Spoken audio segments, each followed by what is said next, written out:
The biggest South Korean YouTuber was hiding a secret. Her channel name is Ji-young. She has over 10 million subscribers. She's a mukbanger, so she eats on camera for a living. It's said that she can eat 30,000 calories in a single day. Just to give you an idea, the average recommended calorie consumption for the average American ranges from 1,600 calories to 2,400 calories in a single day.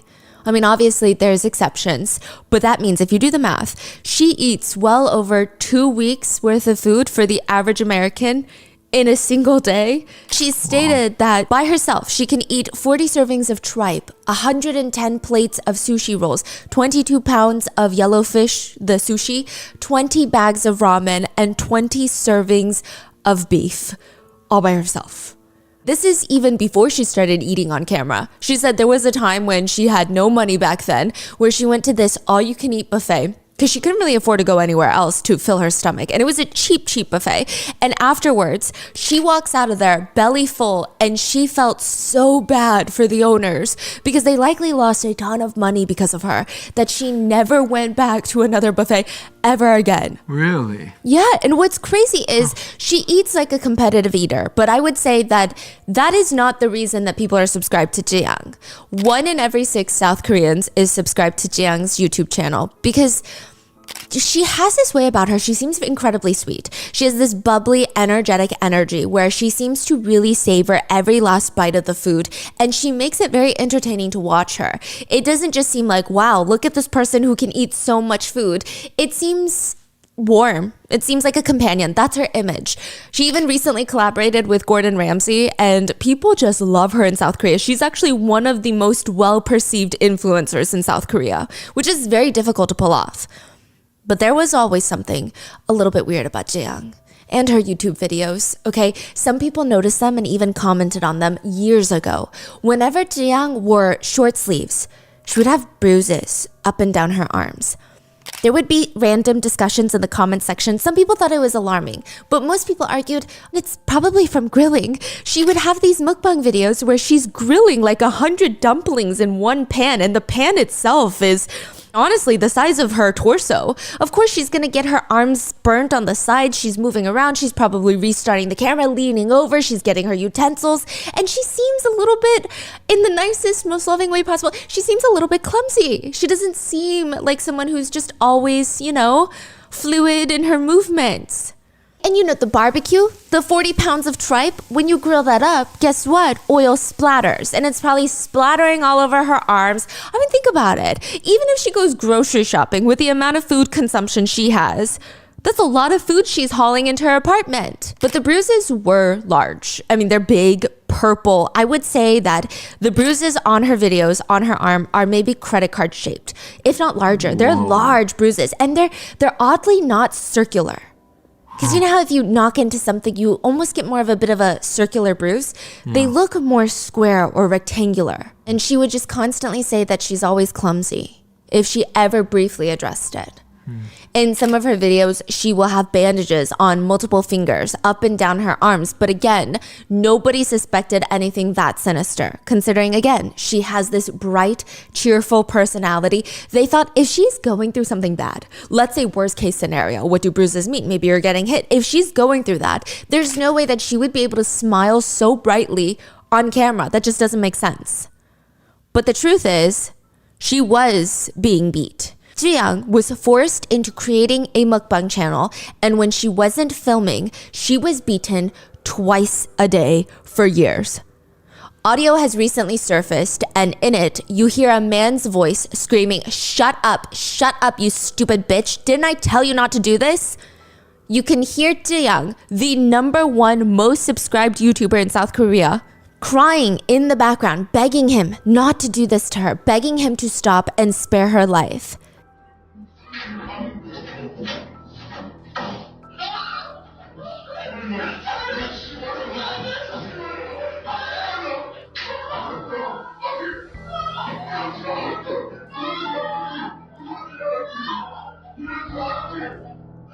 Ji-young was forced to mukbang so someone could profit millions of dollars. One of the top YouTubers in the world on a global scale had effectively been held hostage for 4 years and forced to produce YouTube videos. This is the story of Jiang. We would like to thank today's sponsors who have made it possible for Rotten Mango to support the World's Central Kitchen. Just a couple of days ago, July 24th, 2024, they successfully distributed 11,000 meal kits in northern Gaza and have created a network of Palestinian-led community kitchens around Gaza. This episode's partnerships have also made it possible to support Rotten Mango's growing team, and we would also like to thank our listeners for your continued support as we work on our mission to be worthy advocates. As always, full show notes are available at rottenmangopodcast.com. Now, before we get started, a few quick disclaimers on today's case. It is ongoing. There are constant updates. There's new pieces of information constantly coming out, which two things about that. One, this video will have updates until the publishing date, of course, and we will try to keep you updated in the pinned comment if anything crazy develops. And two, this case involves a lot of different YouTubers and it has the potential to get pretty messy. This is what we know so far, and we don't know if things are going to get refuted, if things are going to get disproven. There's a lot of people involved who may have incentive to lie for their benefit, so please do take things with a grain of salt. And with that being said, the YouTuber that is at the center of this controversy is not someone that this disclaimer applies to. Jiang is not a part of this disclaimer. We are not discrediting a victim's experience. The disclaimer to take things with a grain of salt applies to basically everybody else except for her story. So keep that in mind. This is also a South Korean case. We had help from professional researchers. However, if anything is mistranslated, miscommunicated, or if you know anything additional, please let us know down in the comments. Some statements have been condensed for time, and with that, there are mentions of blackmail, domestic violence, and a brief mention of self-exit. So please, if that's too much, click off, take care of yourself, and I will see you in the next one. So with that being said, let's get into it. There's going to be a lot of YouTubers, and I'm going to tell you straight off the bat which ones are going to be very, very important. The first YouTuber we're talking about is a South Korean YouTuber by the name of Akarakacho. And that's literally just his YouTube channel name. That's not his government name. So we're going to call him AK for Akarakacho, okay? AK. He has a very interesting online persona. He's kind of a crypto guy. He's very much into the crypto space. If there's new updates on Bitcoin, if there's new updates on any of the cryptocurrencies, he's going to be talking about it. He loves to start little new businesses with the crypto world. That's what he's known for. But he's friends with a lot of other YouTubers that aren't even in the crypto space. So one of his closest friends at the time is a YouTuber by the name of Kujaeuk. Now, his YouTube channel name is Kujaeuk, so we're going to call him Jay of Kujaeuk. But that's not his actual name. That's just how everyone, even the news, is currently referring to him. So I don't want to use his legal name. Now, side note, his channel name, it literally means, it's the phrase of helping the underdog, helping someone that has been wronged, helping a victim. And so he's built his whole career on helping people. That's what he says. Now, in the past, when he first started his YouTube channel, he did a lot of random things. He was trying to do a little bit of expose videos, and then he tried singing videos, gaming videos, reviews, experiments. He was just trying to figure out what was going to stick.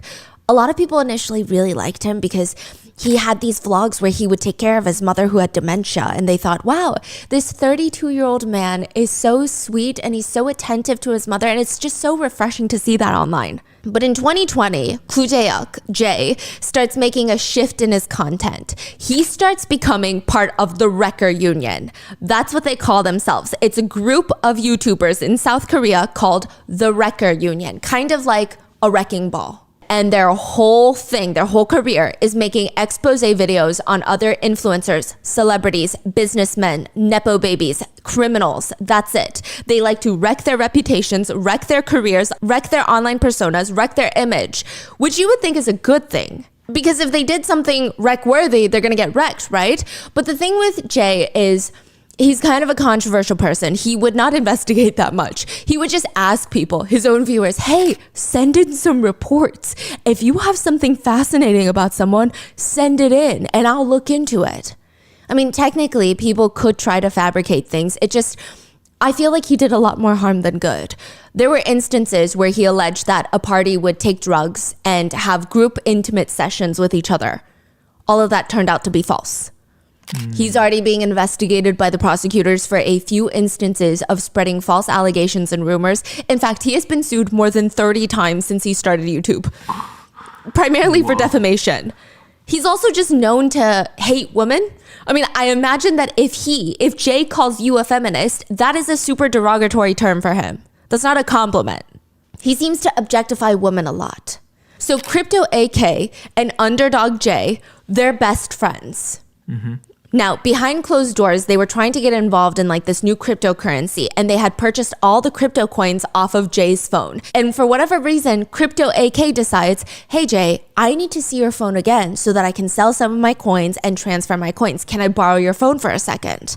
Underdog Jay gives AK his phone, and he brings it back to his room where he takes a copy of his phone. Imagine you get your friend's phone and you back it up to your computer.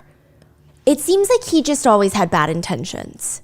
It seems like all these people have bad intentions. So he takes a copy of Underdog Jay's phone into his computer, and he doesn't really look at it. Or so that's the story. He doesn't look at that copy until a few weeks later, Underdog Jay, goes on to live stream and posts a picture of Crypto AK's family, including a picture of his wife and a picture that is unblurred of his minor child.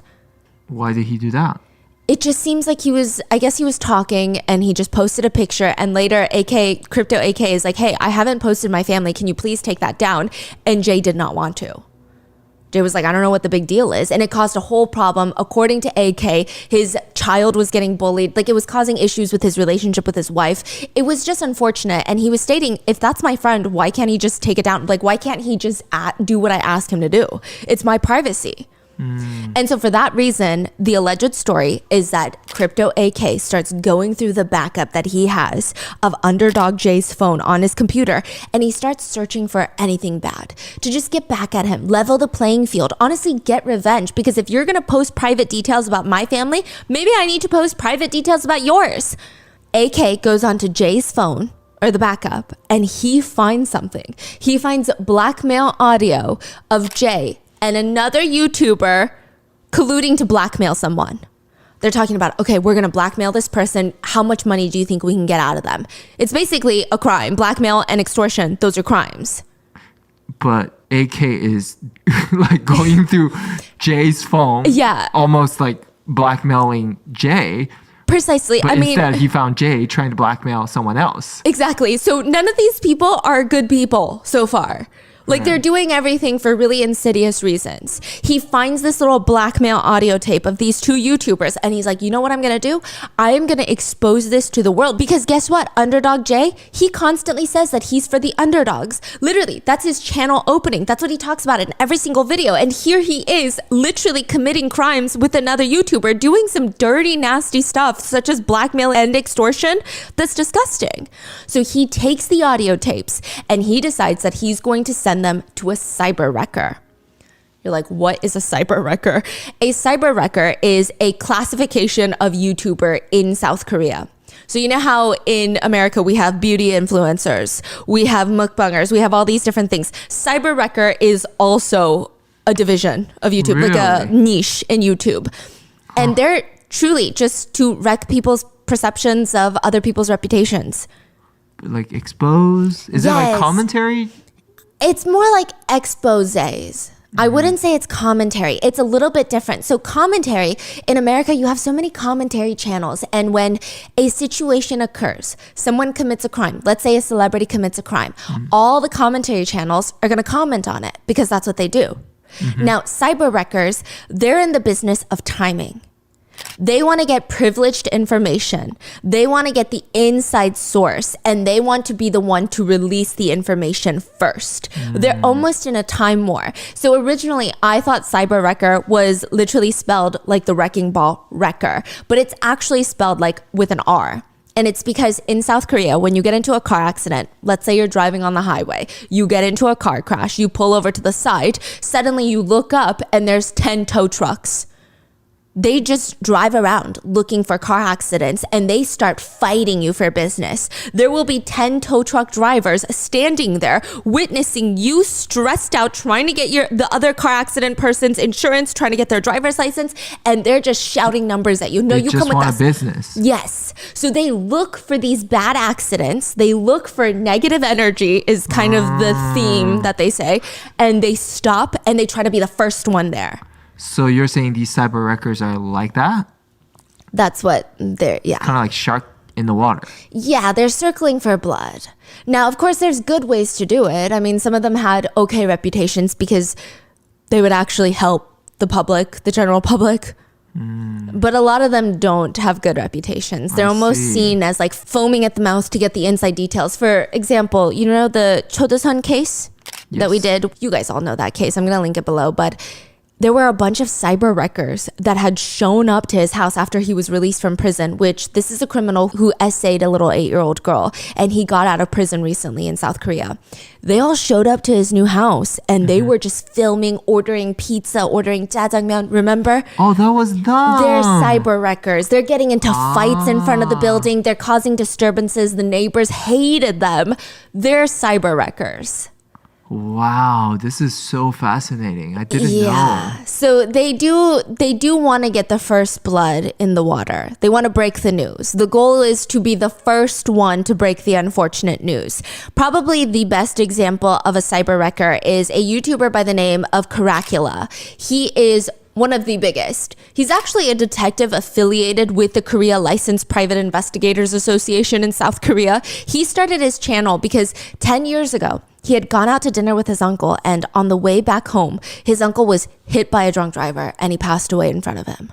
And he just said that he felt this undying rage toward drunk drivers, which is why he started investigating and exposing drunk driving incidents that involve celebrities and influencers, as well as news anchors and Nepo babies.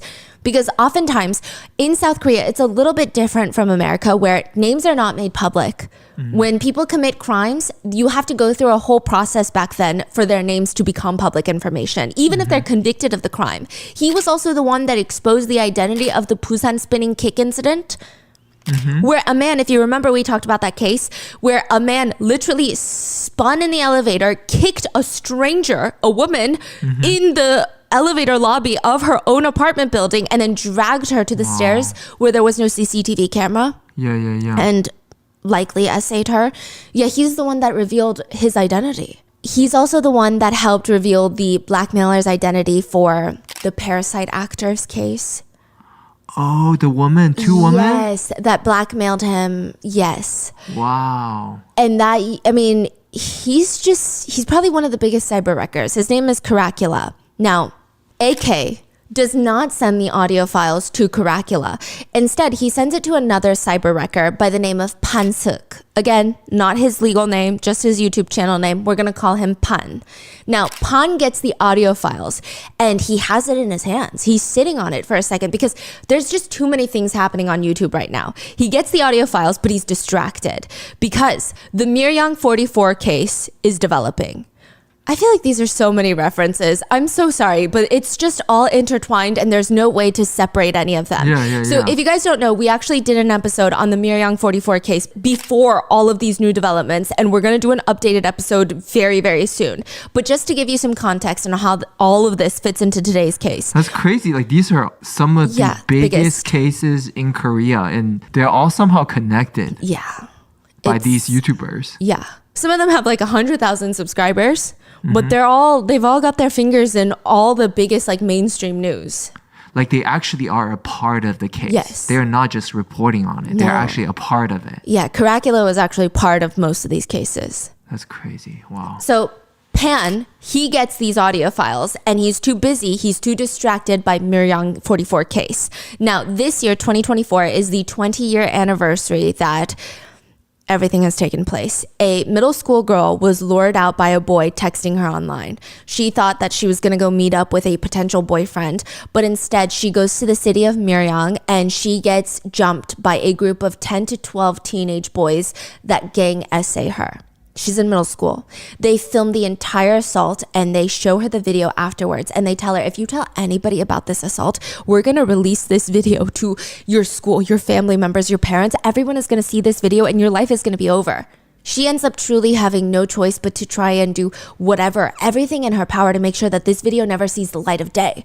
The group of guys essaying her would call her, forcing her to meet up with them again and again at warehouses, tennis courts, just random areas where different group of high schoolers would surround her and gang essay her multiple times over the span of over a year. So Miryang is the city in South Korea where this took place, and 44 is the number of at least 44 confirmed essayers that were involved. However, it said that there were at least 100 accomplices involved in the torturing of this young girl. Eventually, the perpetrators would victimize the original victim's younger sister, younger cousin. Eventually, there were 5 victims in total. And when the authorities finally catch wind of this case, they let 44 confirmed essayers and the over 100 accomplices just go with barely a slap on their wrist. Absolutely none of them received a felony or were even charged on their record, so their rap sheets stayed completely blank, which also means that their identities were protected. Until 2024, until this year. A group of YouTubers have been outing each of the perpetrators' identities one by one. I mean, this has been such a big deal in South Korea. Mainstream media news outlets have been talking about it nonstop. Governors, police, they're all getting involved. It's a huge legal situation of, are they even allowed to do this right now? How are they not getting sued? What if they accidentally give the wrong name? Like, there's just been so much discourse about it, which will all get touched on a later episode. But where does Pan get involved in all of this? Well, he's got the blackmail tapes of these 2 YouTubers colluding to blackmail another person, and he listens to all of the audio, and he's sitting there thinking to himself, likely, this is probably the only thing that might be as big as the Miryang updates. The Miryang 44 case, this might be the only thing that's as crazy that might take over mainstream news. He's listening to it, and it involves Jay and another YouTuber by the name of Chujak. We're going to call him Jin, because Chujak, again, is just his channel name, okay? And the word itself means detecting manipulation. It's like staged. They all have these very... like, justice type of name. Yeah, I would say, okay, so Chujak is a little bit different. Jay, he's truly, his whole marketing shtick is, I'm for the underdog. Chujak is a little bit different. It's a little bit lower stakes. So Jin, all of his videos used to consist of him sitting there and just pointing out the stagedness of other YouTubers' videos. He's like, this couple's video is staged, and let me show you why. This YouTuber, this whole thing of him running into a stranger is staged. This YouTuber who is rescuing a puppy is staged. So it's a little bit lower stakes than, I guess, crime. But Okay, so to recap, Jay and Jim are blackmailing someone. Yes. And there's a tape of them talking. Yes. AK got the tape and passed it on to Pan. Mm-hmm. And Pan is sitting there listening to the first tape. Yes. And he's thinking about something. He's thinking, wow, this could honestly be as big as the Miryang case. Like, it's crazy. This could be the next explosive conversation on social media and even mainstream media. I mean, it's huge. Because these 2 YouTubers, Jay and Jin, they're talking about blackmailing only the biggest YouTuber in South Korea to reveal the fact that Jiyoung used to work at a hostess bar before starting her YouTube channel. This is exactly what Pan might need to help pivot the conversation, allegedly. Allegedly, Pan has interest to have everybody stop talking about the Miryang 44 case because he's friends with the perpetrators. What? So he decides. Wait, so he's not just trying to break the news. He doesn't even release the tapes himself. He sends it to another YouTuber. He just wants, allegedly, what everybody thinks is that he just wants the conversation to not be about Miryang 44. He wants there to be a new news. That is crazy. And he is a YouTuber that talks about what usually? He's a cyber wrecker. He's a cyber wrecker. He's a cyber wrecker. He actually exposes people. Yeah, there's so much. It gets a little bit crazier, and we're going to talk about it in the Miryang 44 update episode. But he also does get involved in the Miryang case, and he almost gets canceled for it. So that's why there might be incentive for him to try and stop the conversation around Miryang 44. Wow. There's evidence, alleged evidence, that he is friends with many of the perpetrators. Wow. So he's trying to pivot the whole conversation away from it. He's trying to protect his friends. Yes, and himself. And this might be the only thing that could stop it. So he decides, I'm not going to release it because he's already in a ton of shit for the Miryang 44 case and allegedly being friends with perpetrators. So he sends these blackmail audio tapes to another YouTuber. And he's like, hey, you release it. Because to him, it's not about getting views or attention to his channel. It's about pivoting the conversation away from Miryang 44 into something crazier or bigger or more interesting. That's his incentive, allegedly. Mm-hmm. So he sends it to a YouTuber by the name of Kim Se-hee. We're going to call him Kim. Now, it is important to note, just like AK and just like Pan, Kim is not really a good person. So AK, who originally finds the blackmail audio tapes, he knows that this is going to hurt Jiyoung when he listens to it, clearly. Yeah. But he's like, I'm going to send it to a different YouTuber because I don't care. I want revenge on Jay. He posted a picture of my family. So this is my revenge. Who cares if Jiyoung gets wrecked for it? So he sends it to Pan. Pan hears it and he's like, wow, Jiyoung is going to get ruined if I release these audio tapes. But literally, I don't care because I just want to protect my friends, allegedly, that are part of this Miryang case. Mm-hmm. So then he sends it to Kim Se-hee. Now, Kim is a crazy, insane right-wing person. I mean, he's described as ultra hardline conservative to the point where I think his favorite type of human is incel. He's just truly I don't even know if I want to call him fascinating, or I don't know what the nicest word I could use that is not that nice, but he just cares about power and attention, and he's trying to break out into becoming a politician. He's like the incel king. I don't think he himself is an incel, but he is just kind of unhinged. So one of the best things for him right now would be to get attention. It would also to be aligning himself on the younger kid's side. So he listens to these blackmail audio tapes and he's thinking, this is so fascinating. I think that if I post this, I'm going to get a lot of attention because Jiyoung is not a political person. She's only the most subscribed YouTuber in South Korea, the biggest YouTuber. And so if I release news and drama that involves her, I'm going to get a lot of young people who might not watch my channel because it's too political for them, too adult for them. This is going to blow it up. I mean, who cares about hurting her? This is crazy. Because if I post it, my career is going to get better. Right. So he decides he's going to expose the blackmail audio tapes for the greater good. The greater good being him. Also, he hates Caracula. Yeah, remember Caracula, the cyber wrecker that's pretty well liked, right? Apparently, Kim allegedly tried blackmailing Caracula once. Now, this is a rumor, so take it with a grain of salt. But the rumor goes like this. Kim heard a rumor that the great Caracula, the people's YouTuber, had dirt on another crypto influencer. And instead of exposing the crypto influencer for being a fraud, he blackmailed him. He said, hey, I won't make a video exposing you and ruining your career if you give me money under the table. Who blackmailed him? Caracula, allegedly. But Wait, then so Kim, Caracula, hold on. Caracula also blackmailed people. The allegation, is a rumor. Now, the rumor is that Kim heard about this. Wait, so everybody's blackmailing so far? Like every single person you mentioned so far? Everybody's a blackmailer. These like good YouTubers, wholesome justice warriors, they're blackmailers. That is so this is crazy. like their process. If they find bad information about an influencer, it seems like the first thing they'll do is go to them privately and say, hey, give me money. And if they don't, they'll make the video. I don't know what to say. This doesn't even sound real. Yeah. Okay. So Kim knew that about him. Allegedly. And the rumor is that Kim then went to Caracula and said, hey, pay me money. Because I know you asked for money from the crypto influencer. The chain of blackmailing. He blackmailed the blackmailer, allegedly.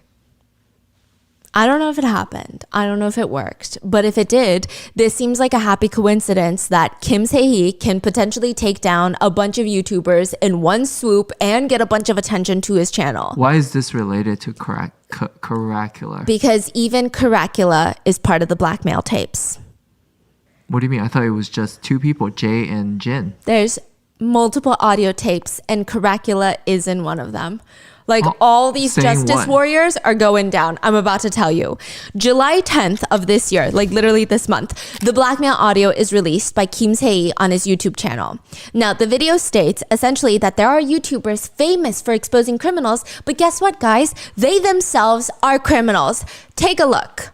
He releases the first audio tape, which is a phone call between Jay and Jin, the original two YouTubers. Mm-hmm. Jay answers the phone while recording the call, which is why we have the tapes. And he says, hey, Jin. Hey, is the meeting over, Jay? Yeah, the meeting's finished. Oh, okay. So I was just calling to talk about the thing that I mentioned earlier about Jiyoung. Have I mentioned this before to you at all? No, you haven't. I heard about it like 3 years ago and I've been keeping it to myself, but I think it's true though, right? Like what they're saying about Jiyoung. Oh, it's not even comparable to what you think. Wait, what? Why is that? Because, listen, Jin, if this news comes out about Jiyoung, she's gonna have no choice but to retire. What? Oh, isn't this her about being from Redacted? So filling in the blanks, it seems like they're asking, is this about her working at that hostess bar? And they state the hostess bar. Okay. To which Jay responds, it's not even just about her working at that hostess bar. She worked at Redacted and Redacted. Yeah, that's right. On top of that, there are rumors that Jiyoung was a school bully. 이거 아니 그거잖아요. 찌양이 그거 출신을 말 아니에요? 출신만 있는 게 아니에요. 그 출신 그 뭐냐 에서 일했었고. 그러니까 예 맞아요. 여기에다 그거도 있다고. 그 학폭 가해자. They briefly mentioned that the former CEO of Jiyoung's agency and management agency is also in a bit of a scandal. Apparently, the former CEO of Jiyoung's agency is being sued for SA and for domestic violence. They also state that the two of them have some weird history. Basically, Jiyoung's management agency CEO was the manager at the hostess bar that she allegedly worked at before becoming a YouTuber. So they moved to YouTube together, like to the industry together. It's just confusing so far. Now, Jin is asking Jay because it seems like Jin is asking Jay for advice. Like the conversation, it seems like Jay is the one with more power. Jay, okay. Now, Jin asks, but isn't it better just to cover it up for Jiyoung and get some money out of her?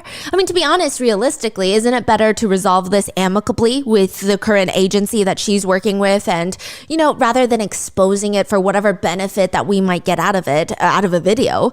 It can get very messy, no? Do you think that they're going to resolve it nicely, Jin? I mean, me personally, I don't trust Jiyoung. I mean, they'll probably give us a good cut since Jiyoung is making good money, right? Yeah, but I can't trust Jiyoung. I'm afraid I'm gonna eat the money and get drunk. That's how he says it, but I guess a better translation would be, I'm afraid of getting burned after taking the money. But the verbiage that he uses in Korean is really aggressive, almost like a kind of a gangster verbiage, but he's talking very professionally. It's like, I eat the money and I get 취해서 drunk. It's just a very gross... Okay, so Jen is saying, should we just get some money out of this? Yeah, he's talking to Jay as if it's a win-win situation. Jiyoung gets to keep her career and we make some money. Come on, like why wouldn't anybody want this? Why wouldn't Jiyoung want this? Like everybody comes out on top. And Jay is saying, I don't trust her. I'm scared that I'm going to take the money and some shit's going to go down, basically. And Jin is like, but we know what we know, and it's huge, right? I mean, can she even refuse the blackmail request? So isn't it better to just take a few thousand, 10,000, 20,000, just clean? $10,000, $20,000? At least. He's saying maybe even like 100K. Whoa. And just take it very cleanly. That's crazy. But why do you say that you can't trust Jiyoung? I'm afraid she's going to backstab me later. See, that is a problem, actually. I guess that is an issue. Honestly, Jin, I'm pretty good at this. I've done this before. I'm really good. To be honest, that's how I bought my car and stuff. Wait, who's saying this? Jay Underdog Jay is saying that's how I bought my new Genesis GV50 or something, GV80. By blackmailing others. Yes. Wow. 저는 이거 잘해요. 저 이거 솔직히 얘기해서 잘하는데 이런 거 잘하고 뭐 그래서 뭐 GV80도 사고 그런 건데 그게 약간 이런 거 할 때 저도 감이라는 게 있잖아요. 2년. And he says, when I do this kind of thing, I can just feel it. You know, this person, that person, whether they're going to give money or not, how much they can give, I can kind of sense it. You feel that Jiang is going to give the money cleanly or she's going to backstab you later and you feel like she's going to backstab you later? I mean, I'd have to meet with her in the agency in person to really know. To be honest, I don't think so. They seem like people that are crazy about money. If they can't make money anymore, that's going to be very bad. I think they're going to try to prevent the exposure of this news by any means necessary. And you know, I got a lot of expenses coming up these days too, so it might be the time. He's like, I have some bills to pay. Yeah. And the two of them continue to talk about how Jiang got caught for tax evasion. To which Jin continues, I mean, Jiang just seems shady, no matter how you look at it, but her image online seems to be so well crafted for people. So I'm thinking, I was trying to make contact, right? But if you expose Jiang, if you make a video on Jiang, my negotiating power with Jiang's side decreases. So I just wanted to discuss it. He's like, hey, this is what he's saying. Hey, before I blackmail Jiang, can you let me know if you're going to make a video? Because if you expose the news, then I can't really blackmail her for it. It's now public information. Crazy. Underdog Jay is saying, I don't know. First, I need to meet with them in person to know if they're safe or dangerous people. And he says, but I'm going to make a video in advance. Wait, really? What do you mean? 한번 일단 저는 영상은 미리 만들어 놓을 거예요. 왜냐면은 진짜로? 아니 왜냐면 이들이 내가 이거 영화를 봤잖아. 뭐라고? 이걸 뭐라고? 내가 취재 요청을 하잖아요. 네네네. 그러면은 지들이 먼저 사무소 쳐가지고 자백하면서 해명하고 막 감성팔이하고 이지랄하더라고요. Now, Jay goes on to say that he's going to make a video and unlist it onto YouTube. So what that means is he's going to film a YouTube video, like from start to finish. Hi, my name is Jay, the YouTuber. Welcome to my YouTube channel. I'm exposing Jiang today. He's going to edit it, post it onto YouTube.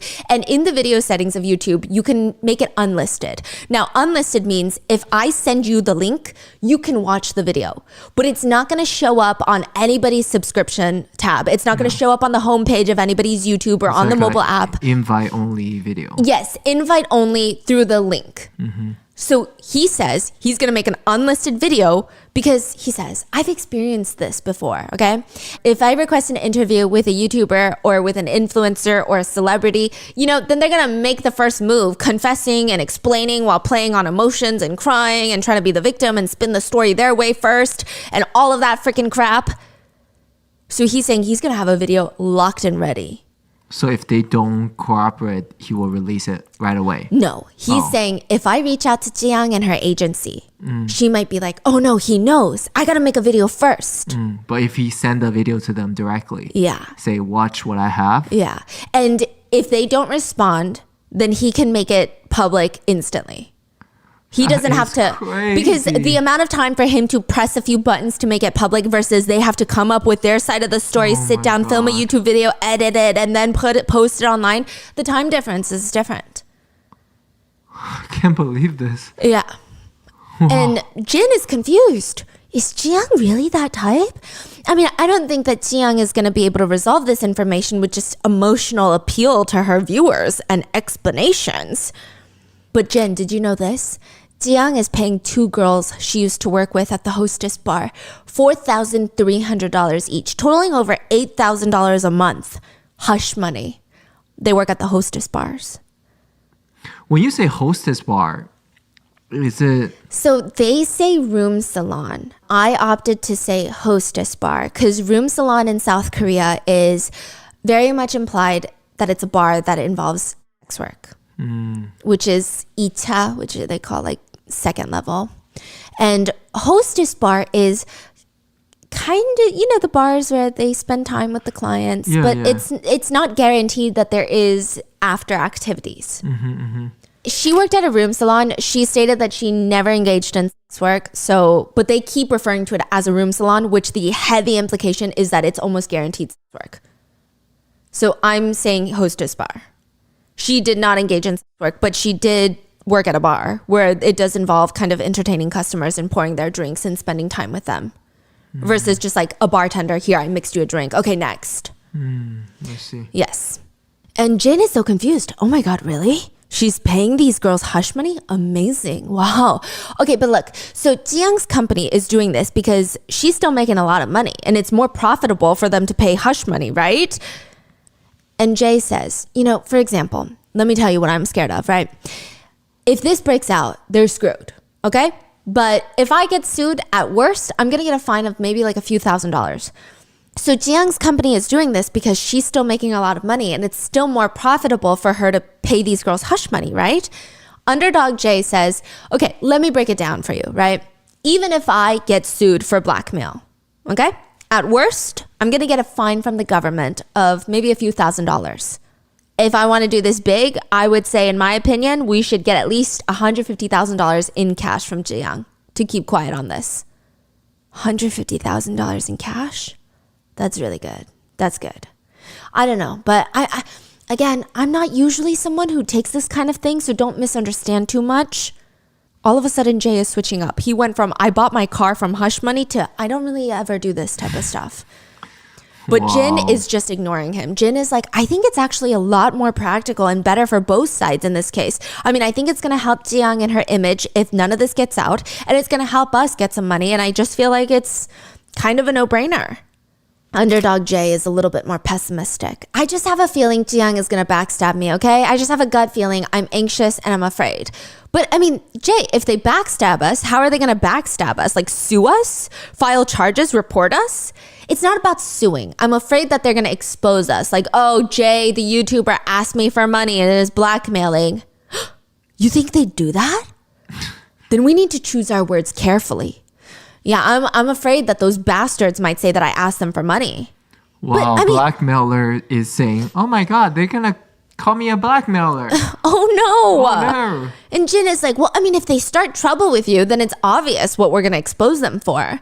See, that's what I'm anxious about, Jin. That's what I'm anxious about, because once this gets a little bit of exposure, people are going to be like, oh my God, I bet Jay asks other people for money. Hasn't he done this before? I bet he's done this before. And then this kind of conversation continues. I mean, truly, I've never taken money to attack someone or turn a blind eye on something. I mean, I have received money before from people, but I gave all that money to the victims.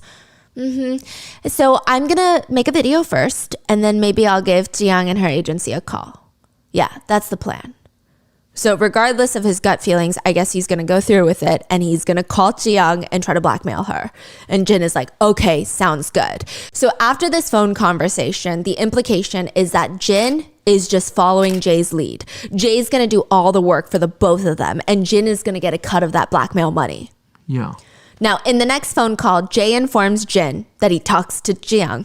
He's like, I talked to her agency. I didn't talk to her directly, but I talked to her agency, and I wasn't able to get $150,000. I was able to get $7,000. And wait, Jin is like, 7? Wait, that means they did successfully blackmail them. Yes. That's prison, jail. Yeah. That's. And he said, I got 7, and I can give you $2,000 because you have blackmail of her working at a hostess bar. I've got crazier blackmail on her that I'm not even going to tell you. Yeah, it's crazy. So I'm going to take 5. You're going to take like $2,200. And Jin is like, I mean, I'm just so surprised it's so low. But Jay is explaining to him, I mean, I wanted to get more, but if I do, Jiyoung's probably going to get beat up. Beat up? Yeah, this is the part where people are like, what does that even mean, right? What do you mean? And he goes on to say, also, I heard her story, and she was like, they were just giving me her backstory, and it's kind of sad. I kind of felt bad for her. Again, what does that mean? And so all I did was ask for like $7,000, and I'll give you about $2,200. Jin just goes along with it, and he takes the money. And the truth is, Jay actually received a lot more than that. He received tens of thousands of dollars more than that. He took like $40,000 from Jiyoung. And he only gave Jin 2. These people are crazy. Yeah. Like the shadiest of the shadiest people. Oh, yeah. It's really bad. Like they're constantly trying to one-up every single person around them. Yeah. And trying to freaking scam, blackmail, extort, like just do everything. Like I don't think that they understand what a normal relationship with anybody is. It seems like they're literally vultures. Wow. Yeah. Unbelievable. 그렇죠? 그래서 제가 일단 말씀드릴게. 일단 저는 그래서 이거로 550을 받았고 그 이후에 일단 저도 영상 업로드 한 걸 좀 안 했으니까 550을 받았어요. 네네. 총 1100을 받은 거죠. 1100이요? 아, 네. 두 번 받았어요? 이게 아니라 하나는 이제 이런 식으로 유튜버들 오면 제가 연락해주는 대가. 네. 어떻게 보면 이제 리스크 매니지먼트 관리 차원에서 받은 거고. 네네. 지금 찌양 컨텐츠를 2번이나 중간에 내려버렸잖아요. 네네. 이제 나머지 550 같은 경우에는 이제 그 영상 콘텐츠에 대한 이제 수익 보전 차원에서 해드린 거고. 네네. 이렇게 해서 총 1100을 받았고. The next audio clip is of Caracula, the pretty well-liked cyber wrecker that helped with the Busan Roundhouse Kick case, that helped with the Parasite actor case. Yeah. And Jay, Underdog Jay. The two of them are talking. And he's warning Jay. He's telling Jay, if I were you, I wouldn't go against Jiang. I mean, just think about how valuable she is to YouTube as a platform. I mean, you're not really just going up against Jiang. You might be going up against YouTube at that point. Like, that's a little bit... I mean, he's saying from a YouTube standpoint, Jiang is a giant that gives birth to golden eggs. It's better not to mess with it. He's telling him, like, not to blackmail Jiang? Yeah, Jay is like, I'm about to blackmail Jiang. And Caracula, instead of being like, whoa, why would you commit a crime? I'm going to expose you for committing a crime. He's saying...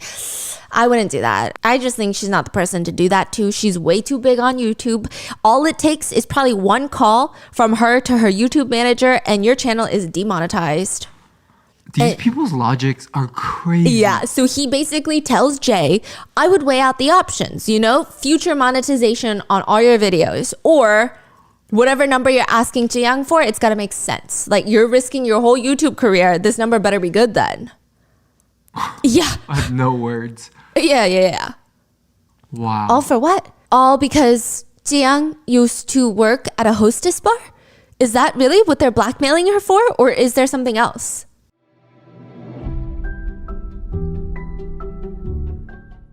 There is nothing I hate more than creating a meal plan for the week. By the time that I get to it, I always feel too drained to put a healthy week of meals together, to list out the grocery list needed for those meals, and then to actually go to the store. Like, all I want to do after I think about the food is sit down and relax. And it's even worse when I do have all the ingredients on hand. But the idea of cooking is just so mentally draining, and I end up ordering takeout instead. I enter this endless cycle where I've spoiled food in the fridge and my takeout bill is extremely high. I end up trying to push myself to commit to a meal planning and cook better, but then I go right back to ordering takeout. It's why I switched to Hungry Root. They have saved me hours on planning, shopping, and cooking, and it's really simple to work with them. Hungry Root gets to know you first by understanding your health goals. If you have any dietary restrictions, or they learn about your favorite foods, how much time you want to spend cooking. So with all of that information, they build you a personalized cart with all of your grocery needs for the week. Their 4-ingredient recipes have saved me so much time in the kitchen because they have meals that take just less than 5 minutes. I mean, my favorite recipe that they sent me is their sesame ginger scallops and broccoli stir fry. When I cooked this, my husband was so surprised when I walked out of the kitchen 5 minutes later. He was convinced that I ordered this from a restaurant. The best thing about Hungry Root is that it's fully customizable. If you aren't feeling a recipe that they recommend, you can choose anything you want. They have fresh produce, high quality meat and seafood, healthy snacks, smoothies, sweets, and so much more. I love that everything from Hungry Root follows a simple standard. It's got to taste good, be quick to make, and contain whole, trusted ingredients. Right now, Hungry Root is offering Rotten Mango listeners 40% off your first delivery and free veggies for life. Just go to hungryroot.com/rotten to get 40% off your first delivery and get your free veggies. That's hungryroot.com/rotten. Don't forget to use our link so that they know we sent you.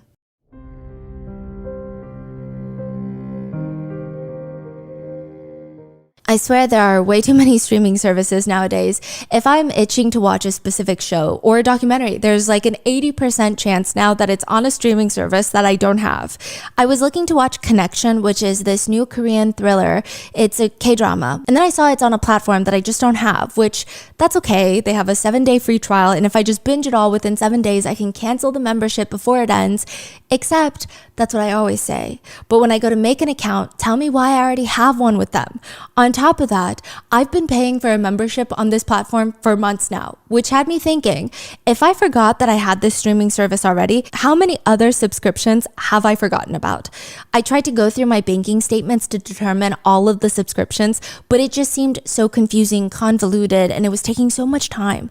Luckily, my friend told me about Rocket Money a while back. Rocket Money is a personal finance app that finds and cancels your unwanted subscriptions, monitors your spending, and helps lower your bills so that you can grow your savings. Rocket Money literally saved my bank account because they gave me a clear view of my expenses, and I'm able to see all of my subscriptions in one place, which means if I see something that I don't want or I don't use, I can just have Rocket Money help cancel it for me with just a few taps. I don't have to email anybody or phone calls to customer support. On top of that, Rocket Money even shows me my monthly spending, meaning I can see where my money tends to go. If I'm looking to stay within a certain budget or even cut down on spending money on, let's say, clothes, Rocket Money will help create a custom budget for me. With Rocket Money, they will even try to negotiate lower bills for you by up to 20%. All you have to do is submit a picture of your bill and Rocket Money will take care of the rest. It is just that easy. Rocket Money has over 5 million users and has saved a total of $500 million in canceled subscriptions, saving members up to $740 a year when using all of the app's features. Stop wasting money on things you don't use. Cancel your unwanted subscriptions by going to rocketmoney.com/rotten. That's rocketmoney.com/rotten. rocketmoney.com/rotten.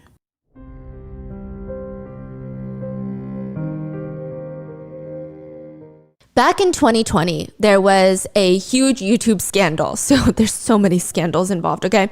In 2020, there was a huge YouTuber incident in South Korea, and it was the biggest topic at the time, under the table ads. Now, it was revealed that a lot of the top YouTubers in Korea were not disclosing their paid partnerships. They were getting paid in cash, in higher sums, to just pretend like they naturally like something instead of stating outright, hey, I do in fact like this product, but just to let you know, I am getting paid. So that could obviously sway the way that I say things, but keep that in mind, okay? Instead, these top YouTubers would act like they themselves chose to spontaneously talk about this one product that they are just so head over heels for, just over the moon for, and these brands have no idea. They have no involvement in any of the things that they're saying, and then they would get a bunch of cash under the table for it. Wow. Another huge mukbanger, Eat with Bokki, was involved in that scandal. Yeah. And this YouTuber named Cham PD went out on a live stream, and he was just so fed up with all of this. He was talking about how truly, being in this industry, he's seen so much of every single YouTuber of every single size. You could be talking 1,000 followers, 100,000 followers, 1 million followers, 10 million followers, and they're all taking under the table ads. Cham PD was very open about the conversation as he felt that it was very unfair to viewers. He said that they were being deceived by the people that they watch. Is he another expose channel? No, he's like a food reviewer. Oh. I wouldn't really call him a mukbang. I guess he's kind of a mukbanger, but he goes to more like restaurants. He's a foodie. Oh. And he's talking about this, is he exposing the issue or he's commenting? So a lot of mukbangers were exposed for it. So he was commenting on it. Oh. Because he was like, yeah, I mean, I've known about this and it's just so frustrating because... But he didn't do that? No. No. Okay. And at that time, he listed a few names, and Jiang was on that list of names. And he says, I can name them all. The Korean YouTube industry is a mess. They're all guilty of completely manipulating their subscribers. Immediately after Cham PD's live stream, all the YouTubers that he stated had to post apology videos. But later, Jiang went on to post that, no, I never did any under-the-table advertisements, and maybe Cham PD got the wrong information. Maybe he didn't realize that, or maybe he didn't do his research. So regardless, this whole situation was a mess, and it's important for later, so keep it in mind. But Cham PD had to post an apology video. And then he posted another video next to Jiang. The two of them filmed a video together. So he had just accused her of doing under-the-table advertisements. Jiang said, I never did that. And the two of them sit together, and Jiang can barely hold her head up. All of her hair is covering her face. She can't even look Cham PD in the eyes. She looks terrified for her life. And he apologizes to her on live stream. He even bows to her. Cham PD was heavily bullied after accusing one of the biggest, most beloved South Korean YouTubers wrongfully of shady business practices. His family was followed, he was bullied for years, and someone literally threw a rock at him on the street because they hated his guts. So now people are listening to this blackmail audio and they're thinking, okay, so she worked at a hostess bar. Is there more? Like, what else is going on? Is this the bigger scandal that they're referring to, that everything's getting redacted? Is she doing under the table ads still? Is this the scandal that she has to retire from? Like, what's going on? What is Underdog J keep alluding to? Because remember, Underdog J wouldn't tell Jin what he has on Jiang, but he kept saying it's big, it's big, it's big. There's more than that. Yeah. More story. He's like, oh, it's more than the room salon. Like, if I tell everyone what I know about Jiang, her career is over. Okay. So people are like, does it have anything to do with the 2020 ad scandal? Like, what's going on? A few hours after Kim posts the blackmail videos on YouTube, Jiang goes on live. She titles the live stream, "I will tell you everything." Right off the bat in the video, you can tell that she's not the happy, bubbly self that she normally is, which is fine considering it's a very tough topic. I mean, she's accused of a bunch of things, but obviously there's something more in her demeanor. She seems really anxious and nervous. She keeps rubbing her palms together in almost like a self-soothing manner. Like every sentence, she'll just kind of rub her hands together as if she's trying to comfort herself, and she's trying very hard not to cry. You can tell that she's clearly taking this incredibly seriously, and she's trying to be as transparent as possible. I mean, she almost sounds like she's nervously rambling in the beginning. Her voice is shaky and sore, like she's been crying all day. And she states that she wants to address this because it's becoming a bit of an issue. It's a bit rushed. She doesn't have her thoughts collected or together or anything. Nothing is organized, but she feels like she needs to be the one to tell her viewers herself. She said, "I know I turned on the live stream a bit rushed. It's a bit sudden, but anyway, I still think it's the right thing for me to do, to tell you quickly." She said that she doesn't have a script. She's just going to be talking from her emotions, and she has a few things she wrote down so she doesn't forget to share it. I don't even know how much I should share or where to start, but I have this thought. I think it's right for me to tell you how it all started and how it all ended. I think that would be the right way for me to handle it. So yeah, from beginning to end, I'm going to tell you my story. And she starts talking not about tax evasion, not about under-the-table advertisements. She starts talking about a previous relationship that she had been in. She's taking a year off of university and she met this guy. At first, it was really nice. The relationship spiraled pretty quickly. He was treating her very well. They just kind of clicked. But soon after, he got very violent. And when she's talking about this part, you can tell it's still very fresh. Like the trauma is very strong. She keeps choking up and she has to stop multiple times to collect herself. And she keeps apologizing like, "I'm sorry, I'm going to try and be clearer with my words." She starts talking about the abuse. She says it was like hell on earth for her. And she says she took a leave of absence from university. She was trying to make money and she meets this guy, Lee Dong-hyun. And very quickly he gets violent and she immediately decides the minute he gets violent, the first time, I'm going to leave. I'm not going to stay with someone like this. I'm not going to put up with this. But when she tries breaking up with him, he laughs and shows her his phone where he has a video of her, an intimate video that she did not know he filmed. And he basically told her, "You break up with me and I'm going to spread this everywhere because you're not going to break up with me." So from there, he felt like he held all of the power. She said that after that attempted breakup, I got hit a lot. There were things that it just felt like hell. He would grab an umbrella and start hitting her, or whatever innocent random object would be around, blunt objects, he would just start beating her with it, which would explain why her bruises were not necessarily like circular. Because if you were to shield yourself with your arm and someone whacks you with an umbrella, it could be a little bit more straight and a bit of a bigger blotch. Wait, so this is when she was already big on YouTube? No. She is in this relationship before YouTube. And it continues for years during her YouTube career. So very quickly, she said that he dragged her to his place of work, which was like a hostess bar. And he was a manager, and he said, "You're going to be one of the girls here. You're going to be pouring drinks, and you're going to be flirting with male customers." Now, Jiang said there was no sex work involved, or at least she didn't participate in sex work. And she said at the time, while being beaten, he just forced me. He told me, you need to sit and pour drinks for customers. Just be the conversation partner.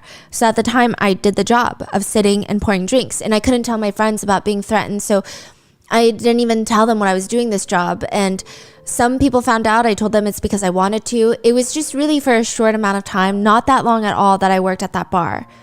He took all the money that I earned and kept dragging me around every day. And I told my ex-boyfriend I was really sorry, but I couldn't do it anymore, that I wanted to stop. But again, he used violence and threatened to tell my family everything, so I couldn't resist. And he kept trying to gaslight her into going to work for these seedier bars, basically trying to get her to engage in sex work. And she kept saying, I don't want to. And he would explode at her. Well, how are you going to make me money then? That's when Jiang thought of doing the only thing that she could think of. A while before this, when she was still in class, she didn't have enough money for food, and everyone around her knew that she could eat. So they told her, hey, you should try mukbang. Like, they're killing it online these days. Everybody's doing mukbang. Maybe you can at least cover the money for food, right? She said, she told her boyfriend, I can try live streaming to earn money. I can try it that way. I can eat a lot. She starts her YouTube channel because of him. She said, I was beaten in the house that I did my very first broadcast in. She said for many years of her YouTube career, for 4 years, she had been a victim of SA, illegal filming, dating violence, blackmail, and extortion. For 4 years, she secretly went through all that abuse and was blackmailed. Her boyfriend took at least $3 million of YouTube earnings because she very quickly rose to fame. The boyfriend took all her earnings too? Practically all her earnings over the span of 4 years. 와우. Yeah. 못하겠더라고요. 속기 들어보면은 네네. 너 한 번만 더 나한테 반항하면 너 임신시켜버릴 거고야부터 해가지고 어디서 씨발 뭐 출신 걸레년이 지금 뭐 손 뭐 해가지고 너 내가 퍼뜨리면 너 자살해야 돼 막 이런 것도 좀 심하고 네네. 그리고 그걸로 해가지고 한 13억 뜯겼어요. Yeah. He refused to let her go. She said, I was beaten twice a day. I did videos while being beaten every day, even after the videos. He hit my body, saying my face would show signs of abuse. He took all the money that I earned from my first broadcast. My boyfriend would hit my body just to make sure that nobody can tell. And I didn't even have enough money to order the fried chicken to eat during the videos. Like, she was left with nothing. I do think that her YouTube channel was a double-edged sword. Yes, she was doing this to make him money, and he was holding that as control over her. But at the same time, she stated she really loved doing videos. She really loved the mukbangs. She said it was really the only thing in her life that she enjoyed. Even if he was taking all the money from it, she said, I love doing the videos so much, and I would be so happy reading comments, and every time I would do it and every time I would read the live stream comments, it was just so comforting, and it made me so happy that I think that I was able to endure it for so long. I mean, that was truly the biggest thing for me. I just loved communicating with viewers so much, and I wanted to keep doing it. And there were a lot of things that I couldn't tell you guys about, but I'm really so grateful to those who supported me, and I just was so grateful beyond words. Eventually, as her channel exploded, he wanted to find more ways to monetize her, basically as his captive. He created an ad agency, a management agency, where he was 70% owner and she was 30% owner. He would take 70% of all of her earnings without doing any of the work, which 30% of millions of dollars is still a lot of money, but she barely saw that too. If he wanted more money, which was all the time, he would just take it. It's unclear if she even consistently saw anywhere near 30% of her own earnings during the time that he was in control. And this is really strange, but he would even give blackmail material to his friends on Jiang and tell them, hey, if you ever need money, blackmail Jiang. You're kidding me. This is... Yeah. What the... He's letting his own friends make money from her by blackmailing her. It's so strange. She was blackmailed by his friends to the tune of $150,000. She did everything herself, filming, recording, eating, editing, everything. He did nothing. On top of that, any advertisements, like sponsorships, she would see zero revenue. Zero. She said, as my broadcast grew bigger and became more successful, my boyfriend created that agency. And at the time, I signed that very unfair contract where 70% of the profits went to him. I didn't even have my ID card. My boyfriend didn't even follow the contents of the contract. So really, I didn't receive any of the advertising revenue.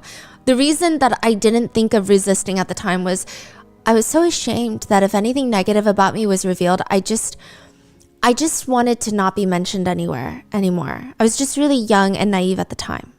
So it's fascinating because you would think that originally, once she starts getting a little bit of recognition on YouTube, she would feel a little bit more free. But it was actually a bit more daunting because the idea of something negative being released, now there's more people talking about it. It becomes a conversation, and the pressure of that, I don't even know on her scale. Her scale is insane. But even on a smaller scale, it's a lot. It's like millions of people already know you, and that's millions of people will judge you rather than like or be disappointed in you, or feel like you harmed them, or feel betrayed by you for whatever reason. It's just so much pressure that she starts feeling, like this pressure to be the person that her audience wants her to be. When behind closed doors, so much is happening that nobody knows about. The channel did grow to the size where they did need to hire full-time staff, which is very reasonable in South Korea. Even smaller YouTubers have like a full team in Korea. It's a very common thing. Jiyoung hires a production team, and her ex has no fear, no shame in beating her in front of them. He would just beat her. If they tried to protect her or break up this one-sided violent fight, he would start smashing cameras and monitors in the set, like in the room. How is nobody like reported?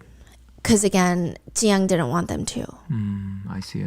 She would beg him, and she said, and because these things were happening, I really couldn't endure it anymore. So recently, I begged my boyfriend to leave, saying I would give him all the money that I had, all the assets. But the answer I always got back was, it's not enough.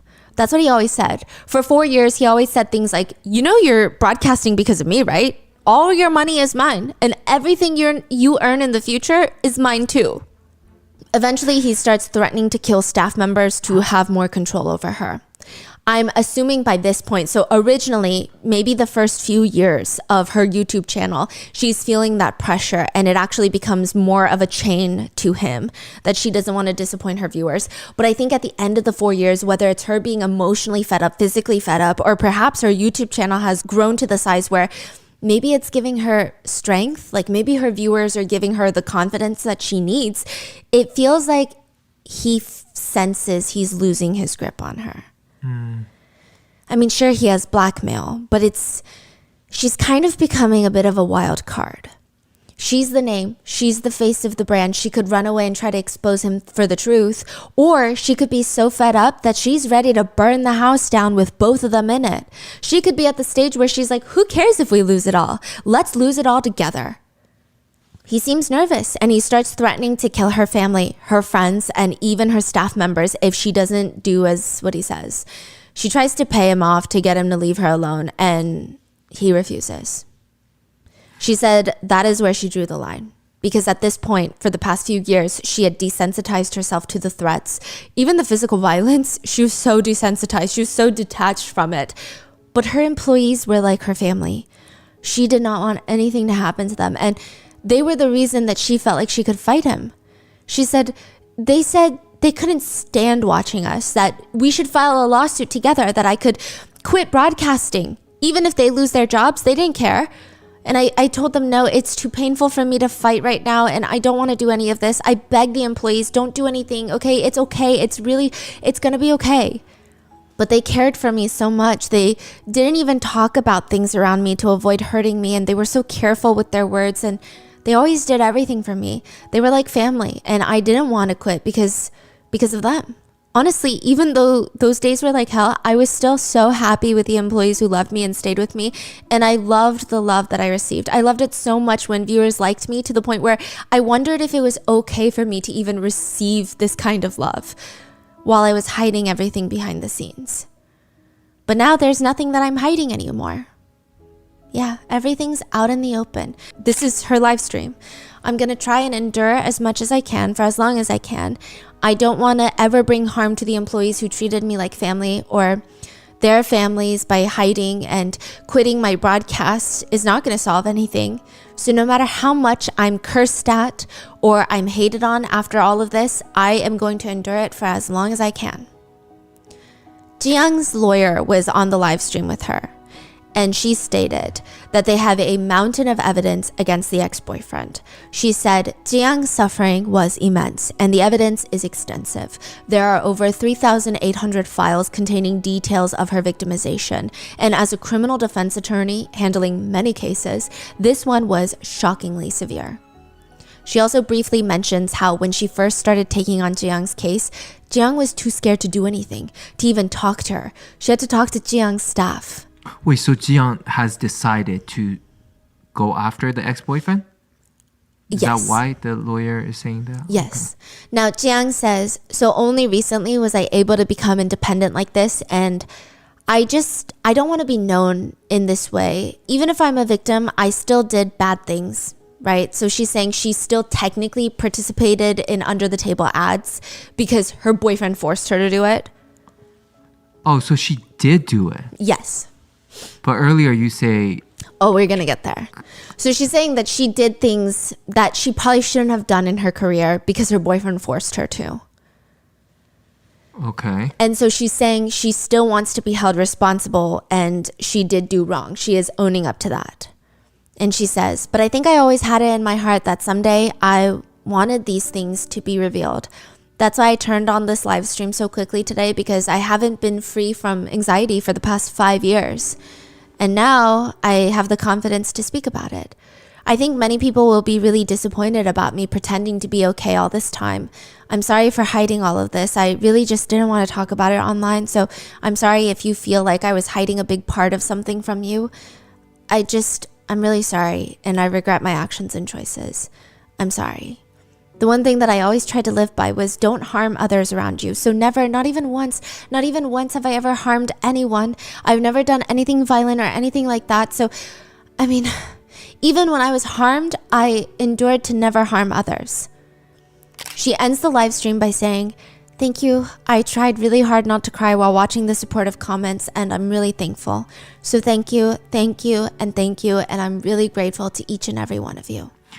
Okay, so she went live because the recording of the Blackmailed conversation was released. So everyone is like, she worked at a hostess bar, she did tax evasion. What is this other thing that Underdog Jay is talking about? Like, what did she do that is so bad? So then she goes online and is like, hey, I need to tell you my story, first of all. This is why I started YouTube. This is what's been happening behind the scenes.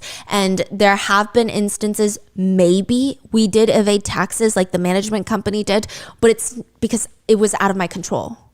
So she's saying, like, we're looking into it. I don't know. I didn't have any control at that time. I don't know what he did with anything. I see. I was literally just like forced to make videos. So like, I don't know what to say. Okay, so now people listening to this, they're like, oh my God, I didn't know. Yeah. Soo-young is being controlled and abused and Yes. essayed by ex-boyfriend. Yes, and beaten like right after she stops filming her videos every single day for 4 years.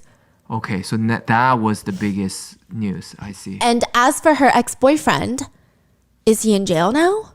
That's what everyone wants to know. Is he in jail? What happened to him? Well, no, because he's dead. According to Jiyoung's attorney, Jiyoung filed a lawsuit against her ex-boyfriend for habitual assaults, threats, injury, and extortion, as well as coercion and violation of the Sexual Violence Punishment Act. Jiyoung was seeking $3 million in settlement funds, stating that is how much he took from her YouTube career. She's not even asking for more money. She's like, hey, just give me the money that you literally took from my career. And she wants out of the unfair contract where he gets 70% of her earnings for the agreed upon amount of time.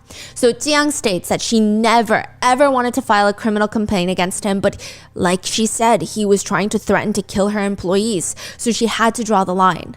She contacted attorneys, lawyered up, filed the charges. There were 2 lawsuits against him. One of it was criminal, so the prosecutor's office was looking into him for his crimes, and then the other one was civil, which is between 2 parties.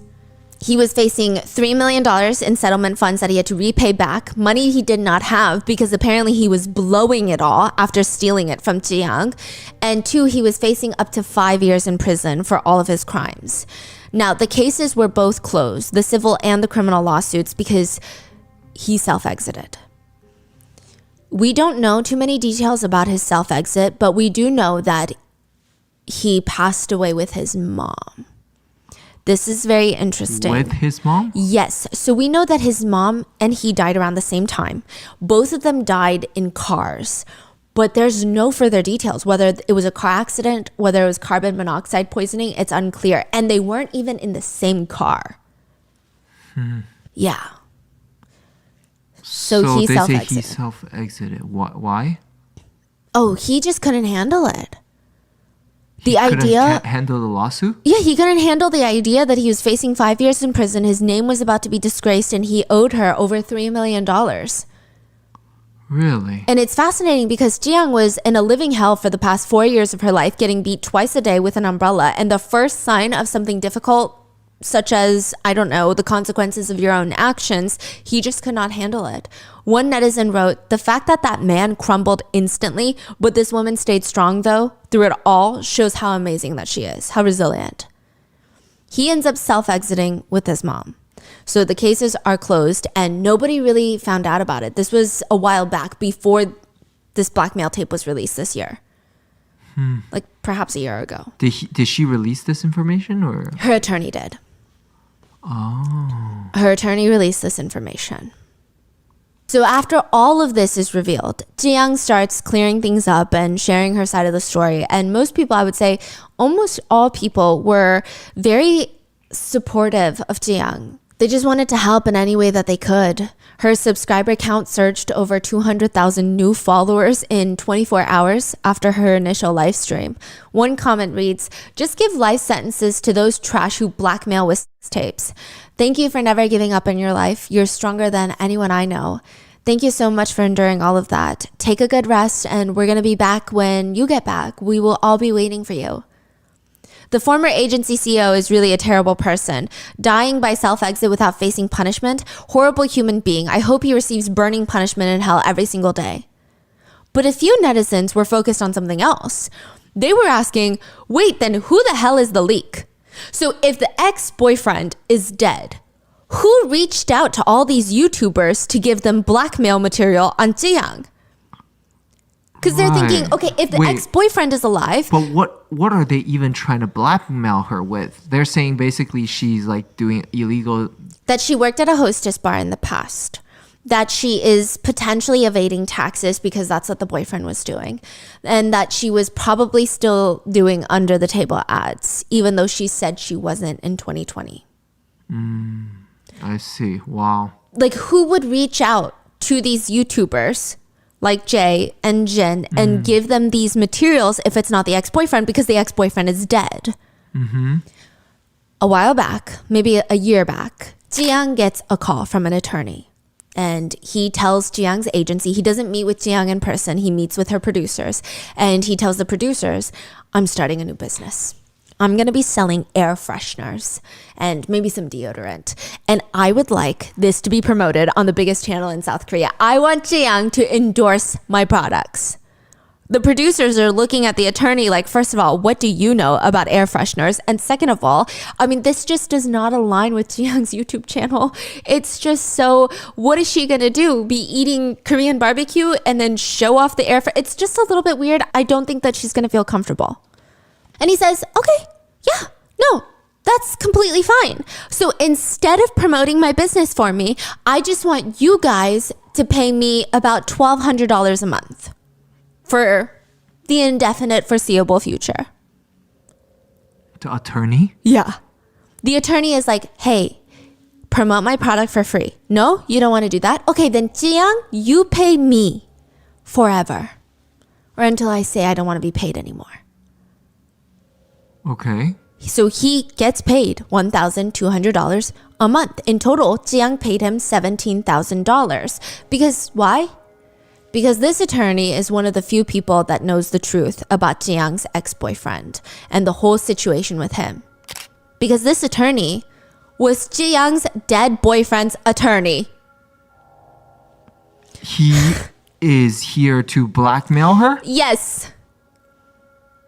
attorney is a blackmailing Well, her? he says it's not blackmail. He said that he signed on, that was a retainer. He was providing advisory services for Jiyoung. Okay. What in the world? Attorney Choi Woo-seok is the attorney for Jiyoung's ex-boyfriend. When Jiyoung sued her ex-boyfriend, he hires attorney Choi. Yeah. Attorney Choi takes on his case. He knows all the information, of course he does, between the ex-boyfriend and Jiyoung. Ex-boyfriend dies. The attorney goes to Jiyoung and is like, hey, my new business, promote it. I don't even know how to process the level of fucked up of this situation. Yeah. No. Number one, you are attorney. Number two, you represented a abuser and you lost the case. Your client was a fucking trash. Yeah. But you turn around, you're like, let me harass the victim even more for more money. Yes. I don't even know how to process how fucked up this is. Yes, but it's going to get even worse. Because a few months prior to him approaching Jiyoung and her whole company to promote his new products, he anonymously emailed a bunch of YouTubers tips on Jiyoung. Anonymous leaks. For what reason? We don't know. This is crazy. This doesn't even sound real. Every single dude in here is trying to blackmail her. Now, this is the public's perception. Of course, he's an attorney. What is he going to do? Blackmail me? Okay. So basically, this is the public's perception of what the attorney did. He goes to these YouTubers, emails these anonymous tips, because I will say that one reoccurring theme in today's case is it appears that some of these men just have a chip on their shoulder that a woman is doing better than them. Because truly for this attorney, I don't know why he would email these anonymous tips to these YouTubers, because what does he gain to benefit? He's anonymous. He's not making money. So he emails Jay, he emails Jin, and is like, hey, here's some insider news about Jiyoung. And then for months, they don't do anything because they're colluding onto blackmailing her. Okay? Time passes, and the attorney is like, well, I got nothing out of that, and Jiyoung is doing better than ever, and I'm starting a new business. So I'm going to ask her to promote my business. Oh, she doesn't want to promote my business? Then maybe she just pays me money in cash. Wow. So just to recap all of this, okay? Jiyoung meets a guy. He forces her to make money for him at a hostess bar. She refuses. He beats her, blackmails her, keeps her in this relationship, this violent relationship. She starts a YouTube channel to make him money. She ends up becoming a successful YouTuber. He makes millions of dollars, steals it all from her, doing none of the work, and then finally gets what's coming to him. He gets sued. He hires an attorney who does all of this, that emails two YouTubers about all of her scandalous past. These two YouTubers start talking about how they're going to get money out of Jiyoung. Then another YouTuber stumbles upon these audio tapes of them committing a crime. And he hates one of those YouTubers, so he sends it to another YouTuber. That YouTuber is like, you know what? I don't want people talking about Miryang.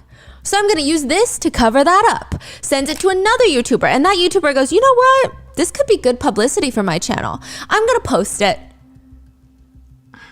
And what's crazy is all of them knows damn well that she's a victim in this story. And posting this is something that she didn't want this to be public. No. And it will ruin her whole life. Yeah, and truly, what they gain from it is so stupid. Publicity, revenge on your little emotional beef between you and your buddy. Oh, sorry you're friends with essayers. Maybe you shouldn't have been. What? And this piece of audio get passed by so many big YouTubers, and every single time you think one of them is going to come to their senses and try to do something about it, whether it's go to Jiyoung herself and say, I have this, maybe you need to take this to the police, maybe I can take it to the police with you, right, or something. No, they look at it, they hear it, they see all the trauma, and they go, you know what, how can I use this to benefit myself? Whether it's because they want to get revenge on a former friend, whether it's they want to help their friends cover up their essay crimes of a middle schooler, whether it's they just want publicity for their political career. whether it's they want money. Like a woman's life and career is a complete afterthought. She is just collateral damage in their hysterically emotional games that they're playing. The anonymous tipster, Attorney Choi, made a statement on his blog after all of this was exposed that he is the leak. He said, "Hello, this is Attorney Choi. Thinking about the Jay incident and the audio tapes makes me angry. Reporting tax evasion was a public tip-off that I made to a YouTuber, but I didn't expect it to be used to extort money from the YouTuber." So he's saying, I told Jay about tax evasion, but I didn't expect him to blackmail Jiyoung. Jeez. Wow. Yeah. Wow. He said there are many parts that are not true to this story, but regardless of the reason, I'm sorry. I can't go into specifics, but it's frustrating that for years, events have become fixed as being true based on a few phone calls with me.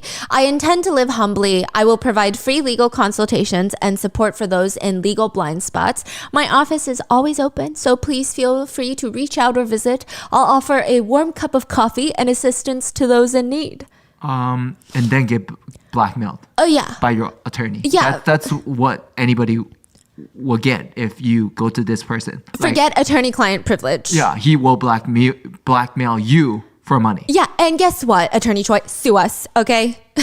Which I don't know if he has a fan or likely he wrote this comment himself, but there's a comment under that blog post that reads, "Don't leave malicious comments here, you will be reported." The attorney responds to that comment, "I don't plan on reporting anyone. I would rather use that time to work for the public." As if he is this holier than thou public servant of the year. But that's not even the unhinged part. The unhinged part is that before he was outed as being the anonymous tip sender, he wrote an article about Jiyoung's case when it exploded. Right when the blackmail tapes came out, he wrote an article about it because everybody was talking about it. He wrote a legal article acting as if he had no connection to this case. He wrote, "In this instance, would a crime of defamation be established? There are two types of defamation: defamation under the Information and Communications Network Act and defamation under the Criminal Act." He's literally acting like a random attorney online that's giving their input on this mainstream media news that's unfolding. Netizens commented on this whole situation of him being involved, saying, "I feel so bad for Jiyoung. There are so many people attacking her, and to think that even a lawyer is doing it? I mean, how many people are trying to bring this girl down? Why are there so many old bastards trying to get something out of her? It's fucking scary. Ridiculous that somebody works so hard to become an attorney and then leaks information to YouTubers. Why are there so many trash, crazy people out there? Even this attorney is crazy?" Yeah, exactly. I feel nauseous thinking about her case. How many people are trying to get something out of a 20-something-year-old girl? I mean, my heart truly hurts. I applaud Jiyoung for getting the courage to speak out about it. I hope the rest of her life is filled with just good memories. It's so sad that we still live in a world where everything a woman has worked for, her career, her success, everything means nothing to anyone as long as someone thinks that they can call her a or has some sort of weakness about them. And to think that she is the most powerful YouTuber in South Korea makes this all more depressing. One of the main YouTubers who were involved in the initial phone call, the blackmail calls, Jin, he makes the first apology video. This is not the main guy, Underdog J. This is Jin. So he's like the one calling like, oh. That got like $2,000 from the blackmail. Now, it's an apology video that he starts off by basically stating more accusations and just baseless rumors against Jiyoung. He's like, by the way, I also received other tip-offs that her voice is so raspy because she throws up after every video. And it's like, what are you doing right now? And I don't think he can help himself. He says it as if he's just being so transparent and stating the facts of how everything went down. But it's so clear that he's hoping to cause more harm to Jiyoung, or he's hoping that this will be the main conversation that people will talk about. Yes. Like I think he said that because he truly believed that this will discredit her. Like this will make her seem like a liar or a fake person or whatever it is. Like he does not feel sorry. He's still trying to find a way to wiggle his room out of this. And what makes it even more disgusting and vile is like, this is not true, by the way. Like she has multiple times had public doctor's checkups where she's like live streaming doctor's visits. They are testing her, and a lot of the doctors have even talked about very few people have conditions where they don't metabolize the food well, so they don't actually consume the calories of that. It's like in and out. type of vibe, right? Even if this were true, which it's not, even if it were true, the fact that he thinks that the public will hate on her rather than feeling sympathy towards someone who potentially might have a condition that they are battling and struggling with is crazy. Yeah, he's trying to manipulate the audience. Yeah. What are you doing? Now, he thinks that this is going to steal all the attention away, but it's very hard to do when the rest of his video is a dumpster fire. He explains how he received a tip-off about Jiang in 2020, and he thought it was credible. It didn't really align with the content that he was producing. He was producing like, hey, this video is manipulated and staged. He wasn't really an expose social justice warrior channel talking about how YouTubers are committing tax evasion and working at hostess bars. Is this from the attorney? I'm sorry, the tip-off? Yes, it appears so. It's unclear. He states it was from a former roommate of Jiang's, but I'm not sure. Could be the attorney, could be a former roommate, but if it is a former roommate, that's even more depressing that there's just more bad people involved. Yeah. Yeah. Oh my God. Because there's also the two girls at the hostess bar that are forcing her to pay hush money, remember? So there's just like literally her whole life is just being nonstop blackmailed because of what? Because of a violent ex-boyfriend who blackmailed her. And then everything just starts spiraling and she becomes this target for everyone. Yeah. He said that he didn't have direct evidence. It was just an anonymous tip-off. So he really hesitated on making a video for it. He said for the next 2 to 3 years, he went through a lot. You know, he closed down his restaurant and he moved to Seoul. And while talking to people in Seoul, he just kept hearing very negative things from other YouTubers about Jiang. And he said at the time, I believe Jiang and her former boyfriend were on the same side, that they were both tax evaders and just bad people. And I would say that my financial hardships and my negative perception of Jiang and my assumption that other YouTubers like Jay had taken and extorted money from other people, it made me think, is it really that bad to take money from a bad person? This guy is out of this world delusional. He said that he would hang out with the Wrecker Union, the YouTubers, and they would always joke about how they need to stop, quote, eating money from all the people that they're extorting as a joke. And that like, hee, we're going to go to hell if we keep extorting people. Hee, so funny.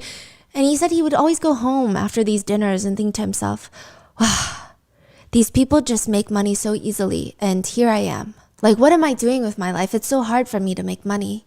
And he thinks that people's going to understand him and feel bad for him. Precisely. It gets worse. He said, I started thinking to myself, it's not that bad since she's already a bad person, right? He goes on to state, guys, this is not a pity party. I'm not sharing all this information to like cater to emotions, but one time I went to a wedding, my friend's wedding, and this friend of mine was a very, very close friend who would help me through all the hardest times in my life. And in Korea, you give 축의금, which is straight up cash. Instead of giving gifts, usually you give up cash in an envelope. You walk into the wedding and there's a person with a table and a stand and they have this little list, like a guest booklet. And you write your name down and you write the amount that you're giving to the couple. And I didn't have enough money to give money to my best friend during his wedding. And I even got this text message from him. And he puts a text message on the screen. And it's his friend saying, hey, China, like, did you forget to write your name down on the 축의금, like, guest list?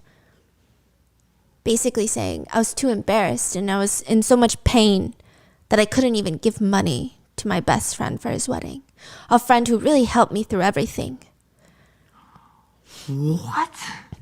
Yeah. How is that? How is that our problem?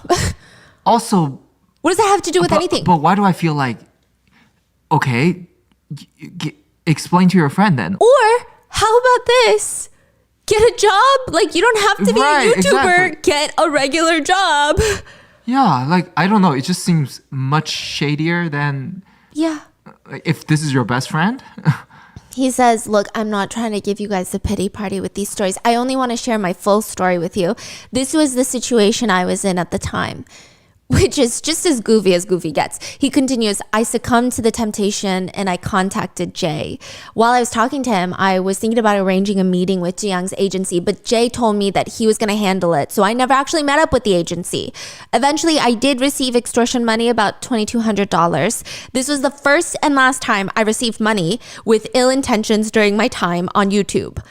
He also tries to use the fact that he got such little money as a point that he's a good person. He said, at the time, my only thought was, I guess I'm not getting a lot of money because she's already being extorted by so many people. He continues, because it was his very first time blackmailing someone, he's a good person. See, it's his very first time. He wasn't even really sure how much to receive, like how much he would even ask for. So he just like took 2,200 thinking, okay, I guess that's what the market is. Which is just, I'm smiling because this is almost he's doing our job. He's like Dumb and Dumber. Like he's like a criminal, but like so dumb and yeah, like I'm smiling because it would have been really annoying if he was so smart that he was actually able to use his evilness to convince people that he was somehow not this bad person, right? But he's just so dumb that he's sitting here digging his own grave. Yeah. It's crazy. It's crazy. He genuinely thinks stupidity and that it's his first time doing something is something to be proud of. He argued, if I had felt good about what I did, I would have just continued blackmailing other YouTubers for money. But instead, I didn't do that. I tried to create different types of videos that you guys might like. Like I put a lot of energy and effort into pivoting my content because he's basically saying he's struggling to make money on YouTube. And instead of blackmailing more YouTubers on top of Jiyoung, he was like, I didn't really feel good about blackmailing her. So I just as you can see, I focused on pivoting my content. As you can see, huh? Yeah, he continues, I did not fully recognize that she was a victim that suffered for a very long time. Okay, so this point is fascinating. In the blackmail calls, they talk about how Jiyoung's ex is accused and charged with domestic violence, basically. So clearly they know that she is a victim in some capacity. And they also talk about if I asked for more, she might have gotten beat up. See, that's the thing. It doesn't matter. It doesn't. He still don't realize it doesn't matter who they are. You don't blackmail people. That's crime. You go to jail. Yeah. So why are you keep talking about all the bullshit? Just own up to your mistake. He won't. Yeah, he refuses. He's like, oh, this. And he states, I wrote it off. I wrote all of those conversations off of, it probably wasn't that bad. Like most people, couples, they get into these passionate fights. Like maybe I just thought that's what's going on. What's going on? Passionate fight? He's saying, I didn't think that Jiyoung's boyfriend was actually abusive. I thought that they just would get into passionate fights. What are you saying? I deeply regret not resisting that one moment of temptation and making a wrong choice. I am learning firsthand that committing bad deeds comes with significant consequences. Now, this next part of the apology needs to be studied by the American Psychiatric Association and placed into the DMC-6 or something because I don't even know how to describe it. He says, but regardless of the situation, the fact that so many people are supporting and rooting for Jiyoung now is such a relief to me. I know it really isn't my place, but I hope that Jiyoung will continue with her success and not be burned by others and will be happy. He said in light of the situation, he does try to look for the silver lining of things, and he gets to defriend all the cyber wreckers. He didn't really want to be friends with them anyway, so this is a good way for him to not be friends with them anymore. He also had this image on YouTube, he said, that made him uncomfortable. People thought he was kind of this moral guy, good guy. And it was a lot of burden for him, and now that reputation is gone, so... And he was also trying so hard to hide his financial wreck status from everybody.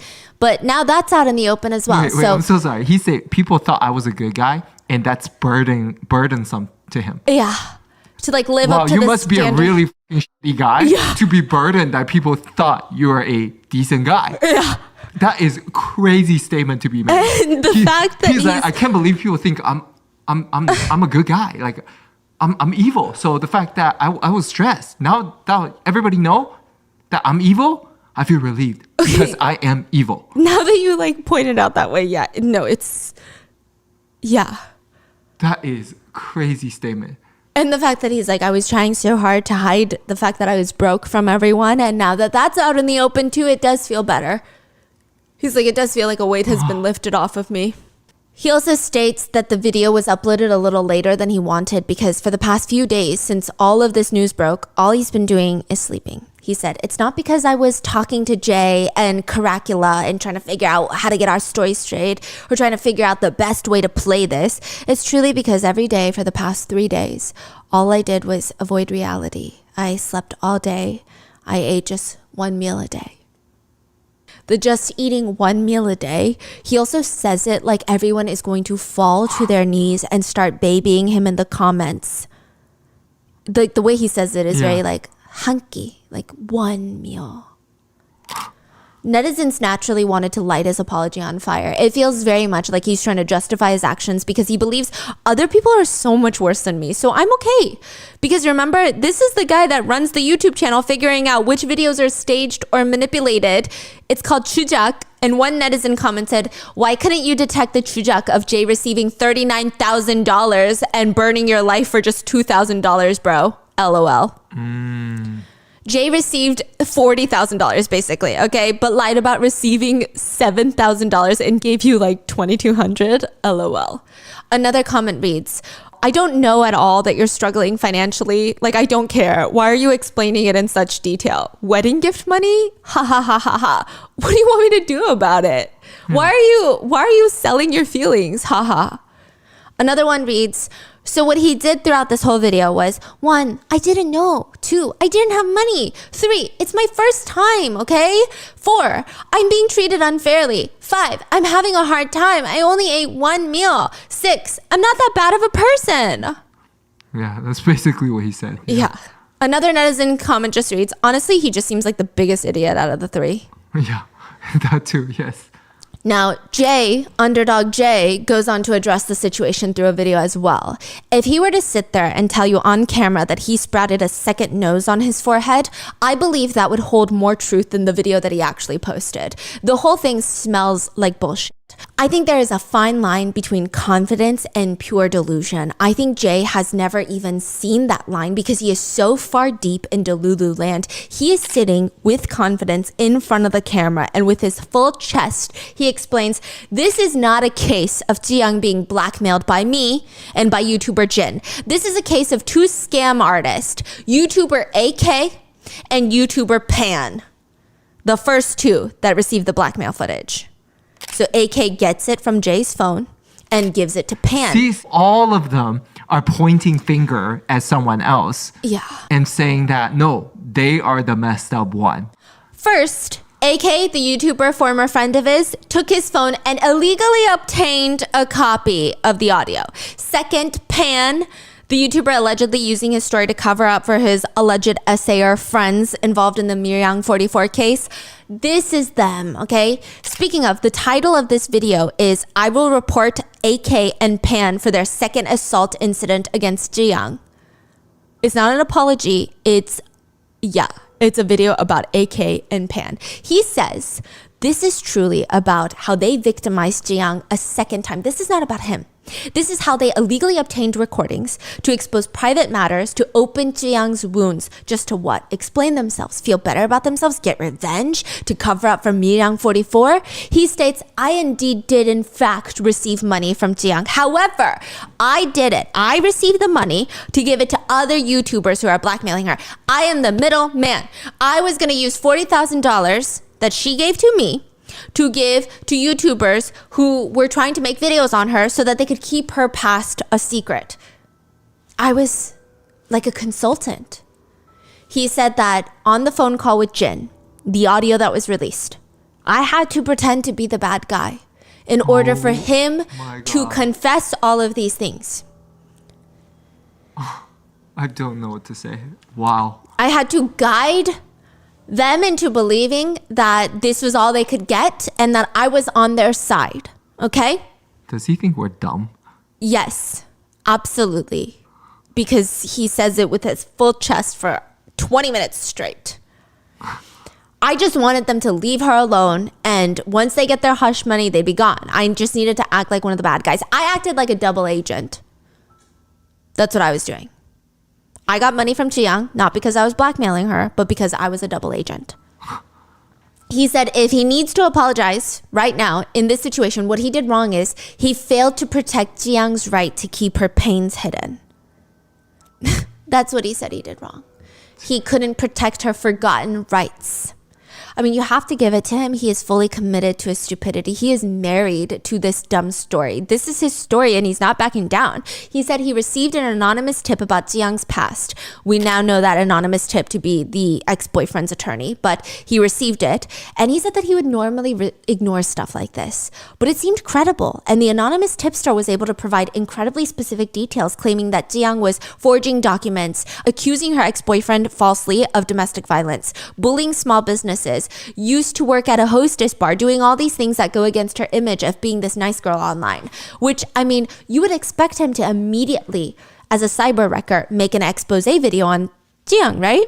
Well, he said it was odd. The way that the anonymous tip was written was almost like a step-by-step manual on how to film a YouTube video. It was basically like, step one, this is what it was just so organized, so neatly. You know what that made me think of? I thought the attorney shared that information because it's almost like, hey, you make YouTube video on these people. Let me give you this information and you maybe can pay me money or whatever as an exchange, right? But instead, he shared that information anonymously. Yeah. So he's not getting anything in return. Exactly. So it's the he's just trying to ruin her. Yeah. That's all. And then he's like, well, she didn't get ruined, so I might as well get some money out of it. I think that he is just very upset that a woman is doing better than him. Yeah. But look at why she's doing better than you. You are an ass attorney. He said it was like a step-by-step manual on how to get the most damage on Jiyoung in a YouTube video. Essentially, it felt very odd. It felt like a script was handed to him, basically. So not only that, but Jay's fellow YouTuber friends, other cyber wreckers, were calling him up, and they all had gotten similar emails from a leak, but they were about different crimes that Jiyoung had committed, quote, crimes, right? So all of them are getting information, and he reaches out to Jiyoung's agency to tell them, hey, these are so oddly specific. I think you got a mole on your team or something. Someone that works with you or used to work with you is out here sabotaging you. This is his story. This is fake, I think. Jiyoung and her agency ask him for help to find the identity of the anonymous tipster and to figure out all the YouTubers that are foaming at the mouths to incorrectly expose her on these things. And Jay's like, you know what? I will help you. I will take you on for, quote, risk consulting.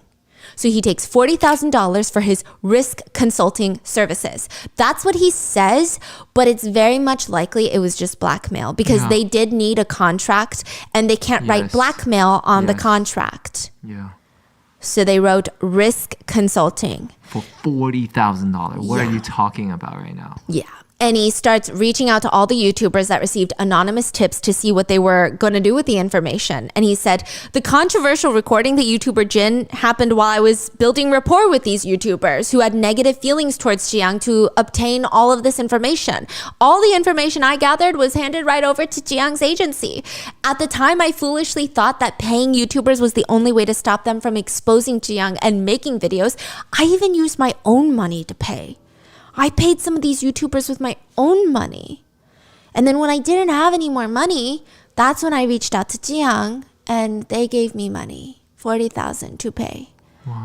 Wow. He's still trying to be a hero, huh? Yeah, and he said, I just feel bad because I haven't been able to perform that task properly, obviously. So therefore, I will return the full amount to Jiyoung as soon as possible.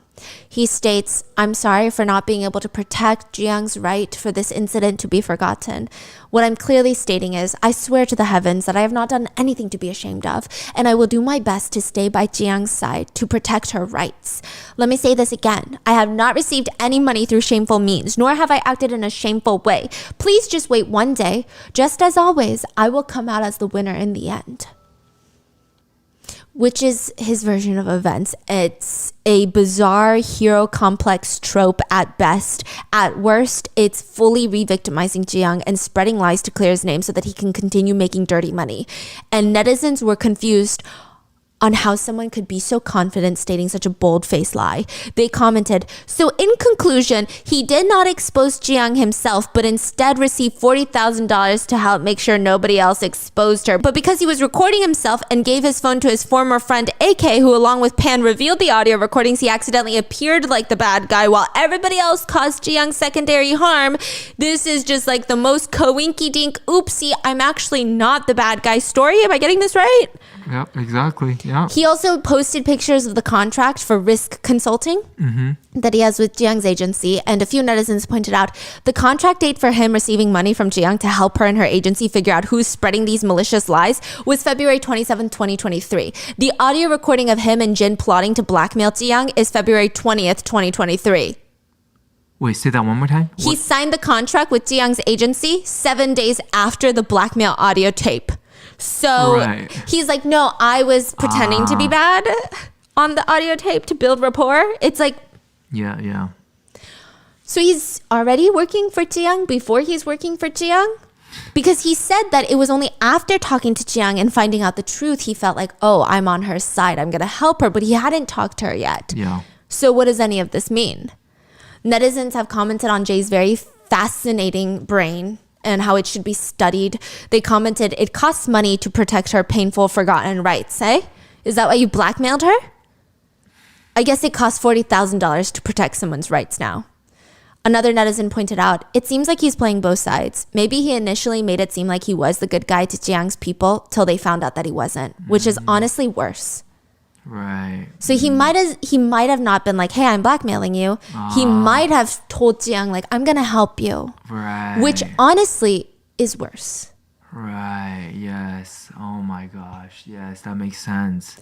They say for Jay, it seems at best, if we say it as nicely as possible, he's basically running a racketeering scheme, forcing businesses to pay him a protection fee to operate. Yeah.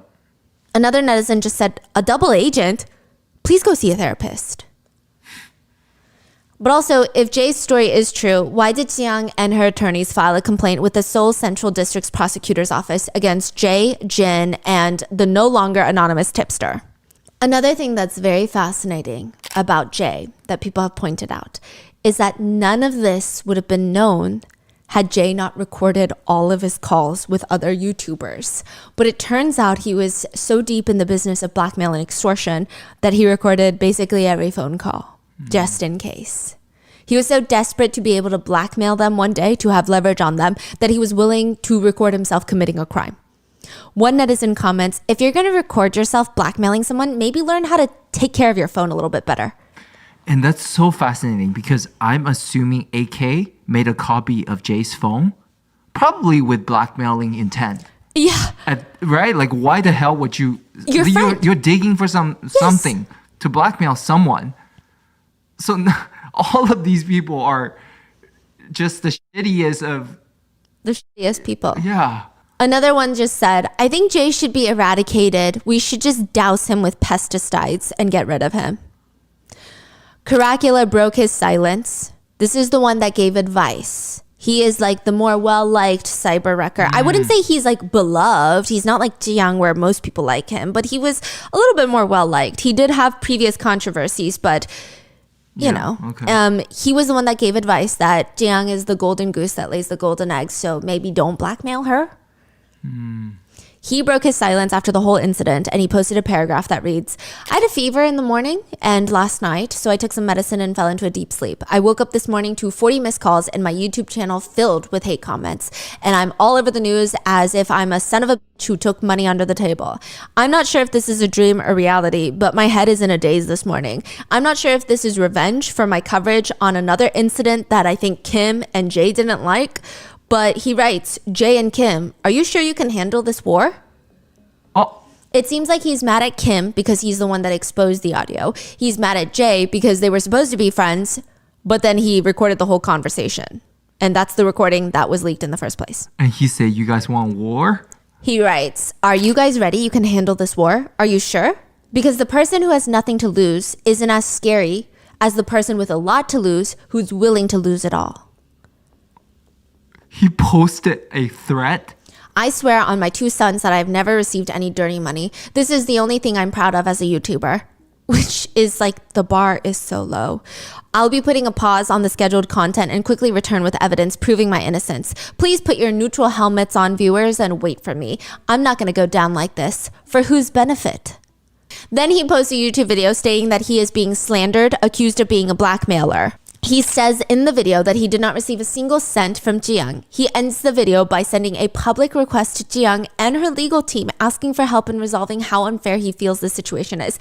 Netizens obviously do not like this. His request in and of itself is ridiculous. What do you mean you're sending a public request? Why should she do anything for you? Why should she give you the time of day? Why are you putting the responsibility on her? Yeah. Soon afterwards, Caracula has announced his retirement in a YouTube video. He said, after being active as a YouTuber for the past 5 years without rest, I am stepping down to convey my sincerity. All recent allegations are my fault. I foolishly responded by involving innocent kids out of fear after being accused of being a blackmailer overnight. If I had known about Jiyoung's heartbreaking past while talking on the phone with Jay, I wouldn't have spoken so lightly about, blackmail her, not blackmail her, even if it was a personal call. This was inconsiderate and wrong on my part. I have never conspired to threaten or take money. I really hope everyone believes me on this. He tries to explain one time that he took money and... Wait. I thought you said he never took money.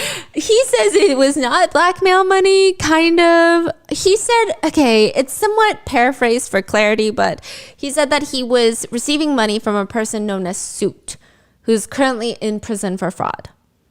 He said in 2021, my channel was about cars, which is why my channel name is Caracula, car and Dracula combined. And it was not about social issues back then.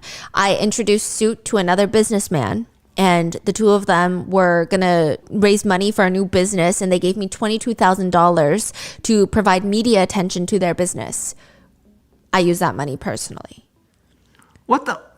So you took money? Yeah. And you spent the money, you stole the money. Yeah. That's supposed to be for marketing, and you used it to do your own shop. Like, what? But he's justifying it by saying Suit's business turned out to be a scam, and he's now in prison. So that makes him innocent. Yes. Got it. Because, if they're bad people. Yeah, so that he didn't take the money. No. Okay. Yeah, that never happened. It's like two negatives equal a positive. Right, okay. Right? And he says A is also on trial for a crypto-related case, so, And he said, I wanted to hide all this, but I won't conceal my crimes anymore, and I will fully cooperate with the investigation. If I'm to be punished, I will accept it willingly, and I am truly sorry. I have ruined myself and will, for the rest of my life, live in reflection and repentance. The prosecutor's office came out with a statement that they will start actively reclaiming revenue earned by YouTubers through spreading fake information or malicious content. YouTube has also demonetized most of their channels. Caracula, Jin, and Jay's YouTube channels demonetized. Wow. So that means YouTube has officially got involved. Yes, because it goes against their partner program policies. And you have to be a YouTube partner to monetize your videos. What part goes against? Is it blackmail goes against the policy? It's like the crime and extortions.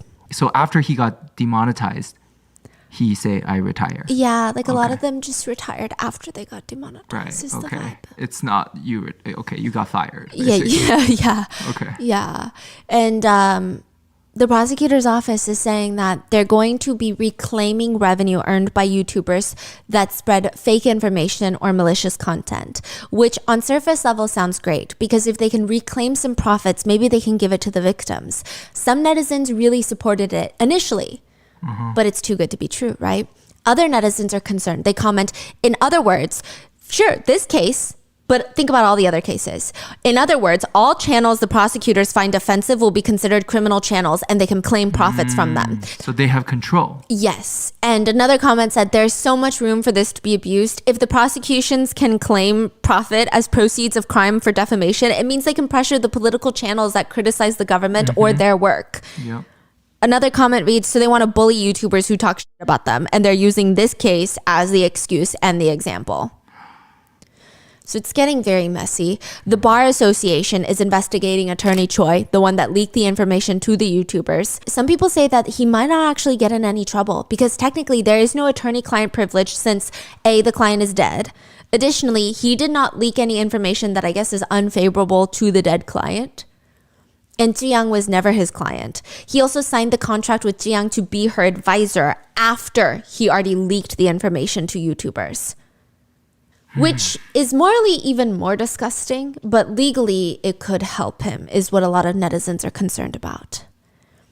And this just feels like a case of a bunch of men feeling like they could take a piece of Jiyoung. that they're all just trying to exploit her weaknesses, her victimization to further victimize her. Like they look at this successful woman who has already been victimized to hell and back, and they think, how can I get something out of her next? Exactly. One netizen sums it up pretty well, and they say, so Jiang was simply in the middle of a fight amongst nasty ass men. And yeah, I will say this case made me lose a lot of hope in men, except remember Chan PD, the YouTuber who in 2020 was talking about all the under the table ads? Mm-hmm. Well, the truth is Jiang did do under the table ads at the time because her boyfriend had forced her to. Mm-hmm. Chan PD made that video where he exposed Jiang of doing it. And after that video was released, Jiang's ex-boyfriend called Chan PD in the middle of the night and stated that, yes, Jiang did take those ads, but I'm going to kill her and I'm going to kill myself. And Chan PD is like, what are you talking about? And he's like, unless you can help me put an end to this, we're both going to die. Wow.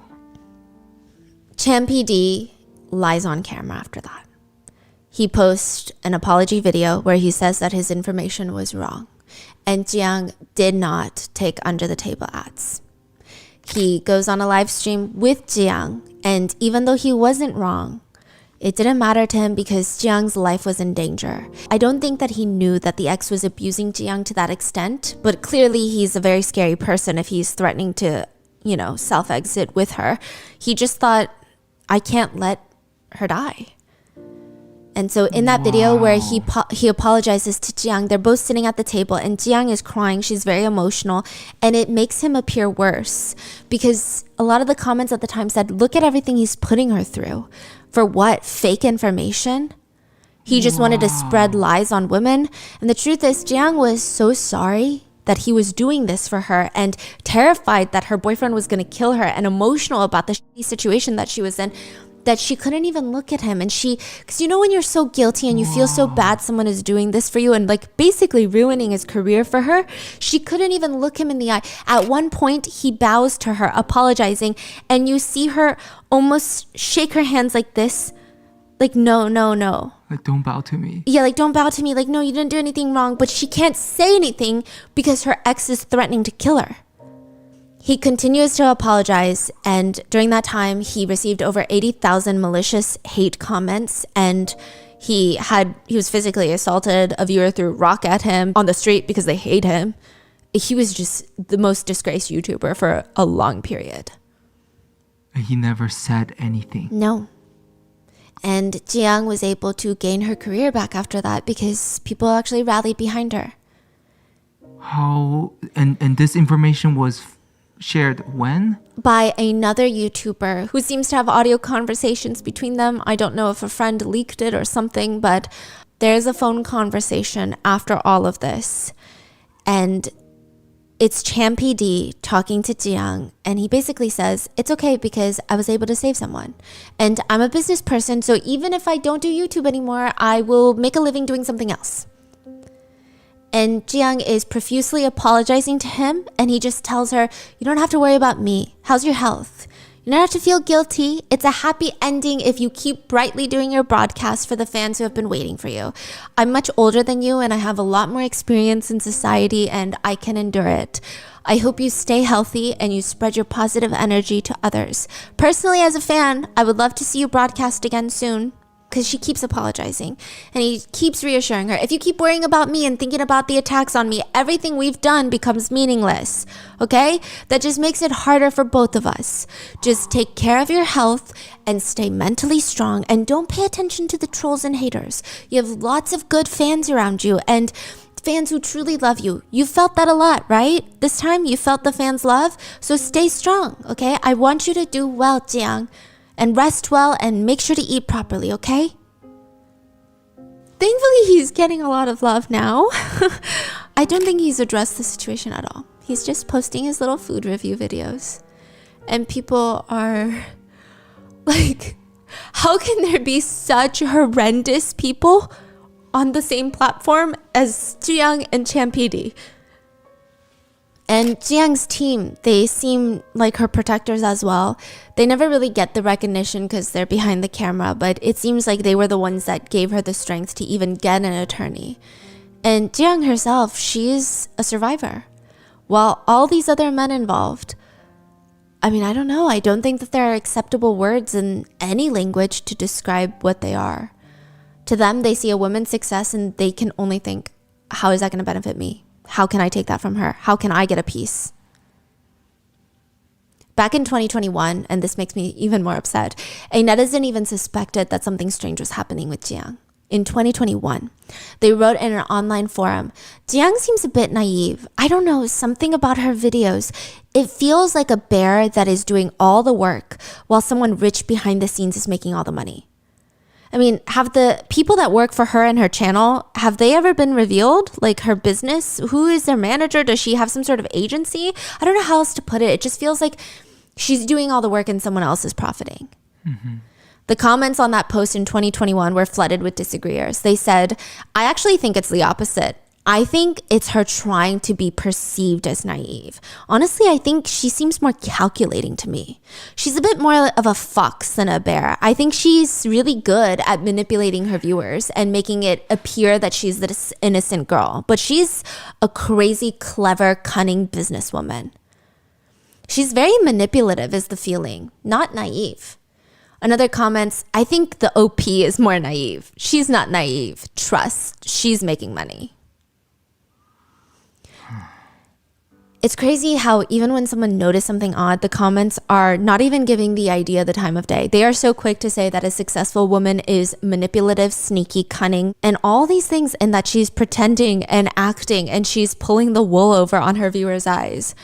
Yet maybe she's just a nice girl who really enjoys food. Okay, and maybe she's going through a lot behind the camera. One netizen comments, and this is after the abuse was made public. Jiyoung got involved with the manager of a hostess bar while working there, LOL. That's why she's willing to pay and cover everything up with money until this incident broke out. Jiyoung, stop trying to cover up your establishment work history with all of this. What forced work are you talking about? Another comment, let's be real, Jiyoung met her boyfriend while working at the room salon, LOL. You're saying the ex-boyfriend forced her to work? Don't make up stories now just because he's dead. Another comment reads, honestly, this whole situation can be summed up like this. Jiyoung comes from a room salon background. She endures violence because she loves a guy and even tolerates being secretly filmed in sexual situations without pressing charges. She and the others are all birds of a feather. Another comment reads, what's so great about Jiyoung that she's allowed to destroy so many people around her? She should have behaved better from the start and none of this would have happened. Another comment reads, I find everyone hard to believe. Jay, because of his past controversial behavior, but even Jiyoung. I wonder if we can truly trust her just because what? A few tears and a few pieces of evidence? Another one reads, if you look at this closely, Jiyoung was blackmailed about her past, but instead of reporting it, she gave money. It's clear there's probably something bigger she wants covered up. Aww. Her ex self-exited, so if Jiyoung says she's the victim, then the story is she's the victim. To me, they all just seem like the same kind of people. One comment from Jiyoung's video reads, from now on, we ban your I'm sorry. Those who should apologize are walking around with their heads held high, and why is the victim apologizing? Let's stop doing that. So I would say that most people are supporting Jiyoung and they're rallying around her. And we don't know if she's going to come back soon or later with her regular content, but I hope she is doing well. And that is the very complicated case of Jiyoung. I did see some coverage of the case in English, and I do think that the biggest element of the case, obviously, is Jiyoung's story and her abuse. But I think even the re-victimization of the blackmail and just the series of people, because her ex-boyfriend, I'm so sorry to say this, is dead. And I think that that can give closure so that he can no longer hurt more victims and victimize other people and continue to victimize Jiyoung. Whereas these YouTubers, they're very much around and they can victimize more people. Yes. They can continue doing these deeds. And I think that they have influence. People exactly. will listen. Yeah. And they have money, it seems. So I do think that that is something that needs to be talked about. It's not just her ex-boyfriend. It is a series of really bad people that took advantage of Jiyoung. What are your thoughts on this case? Did you know that it went this deep and this dark? Let me know in the comments. I'm sorry if it got a little bit confusing, and stay safe. I will see you in the next one.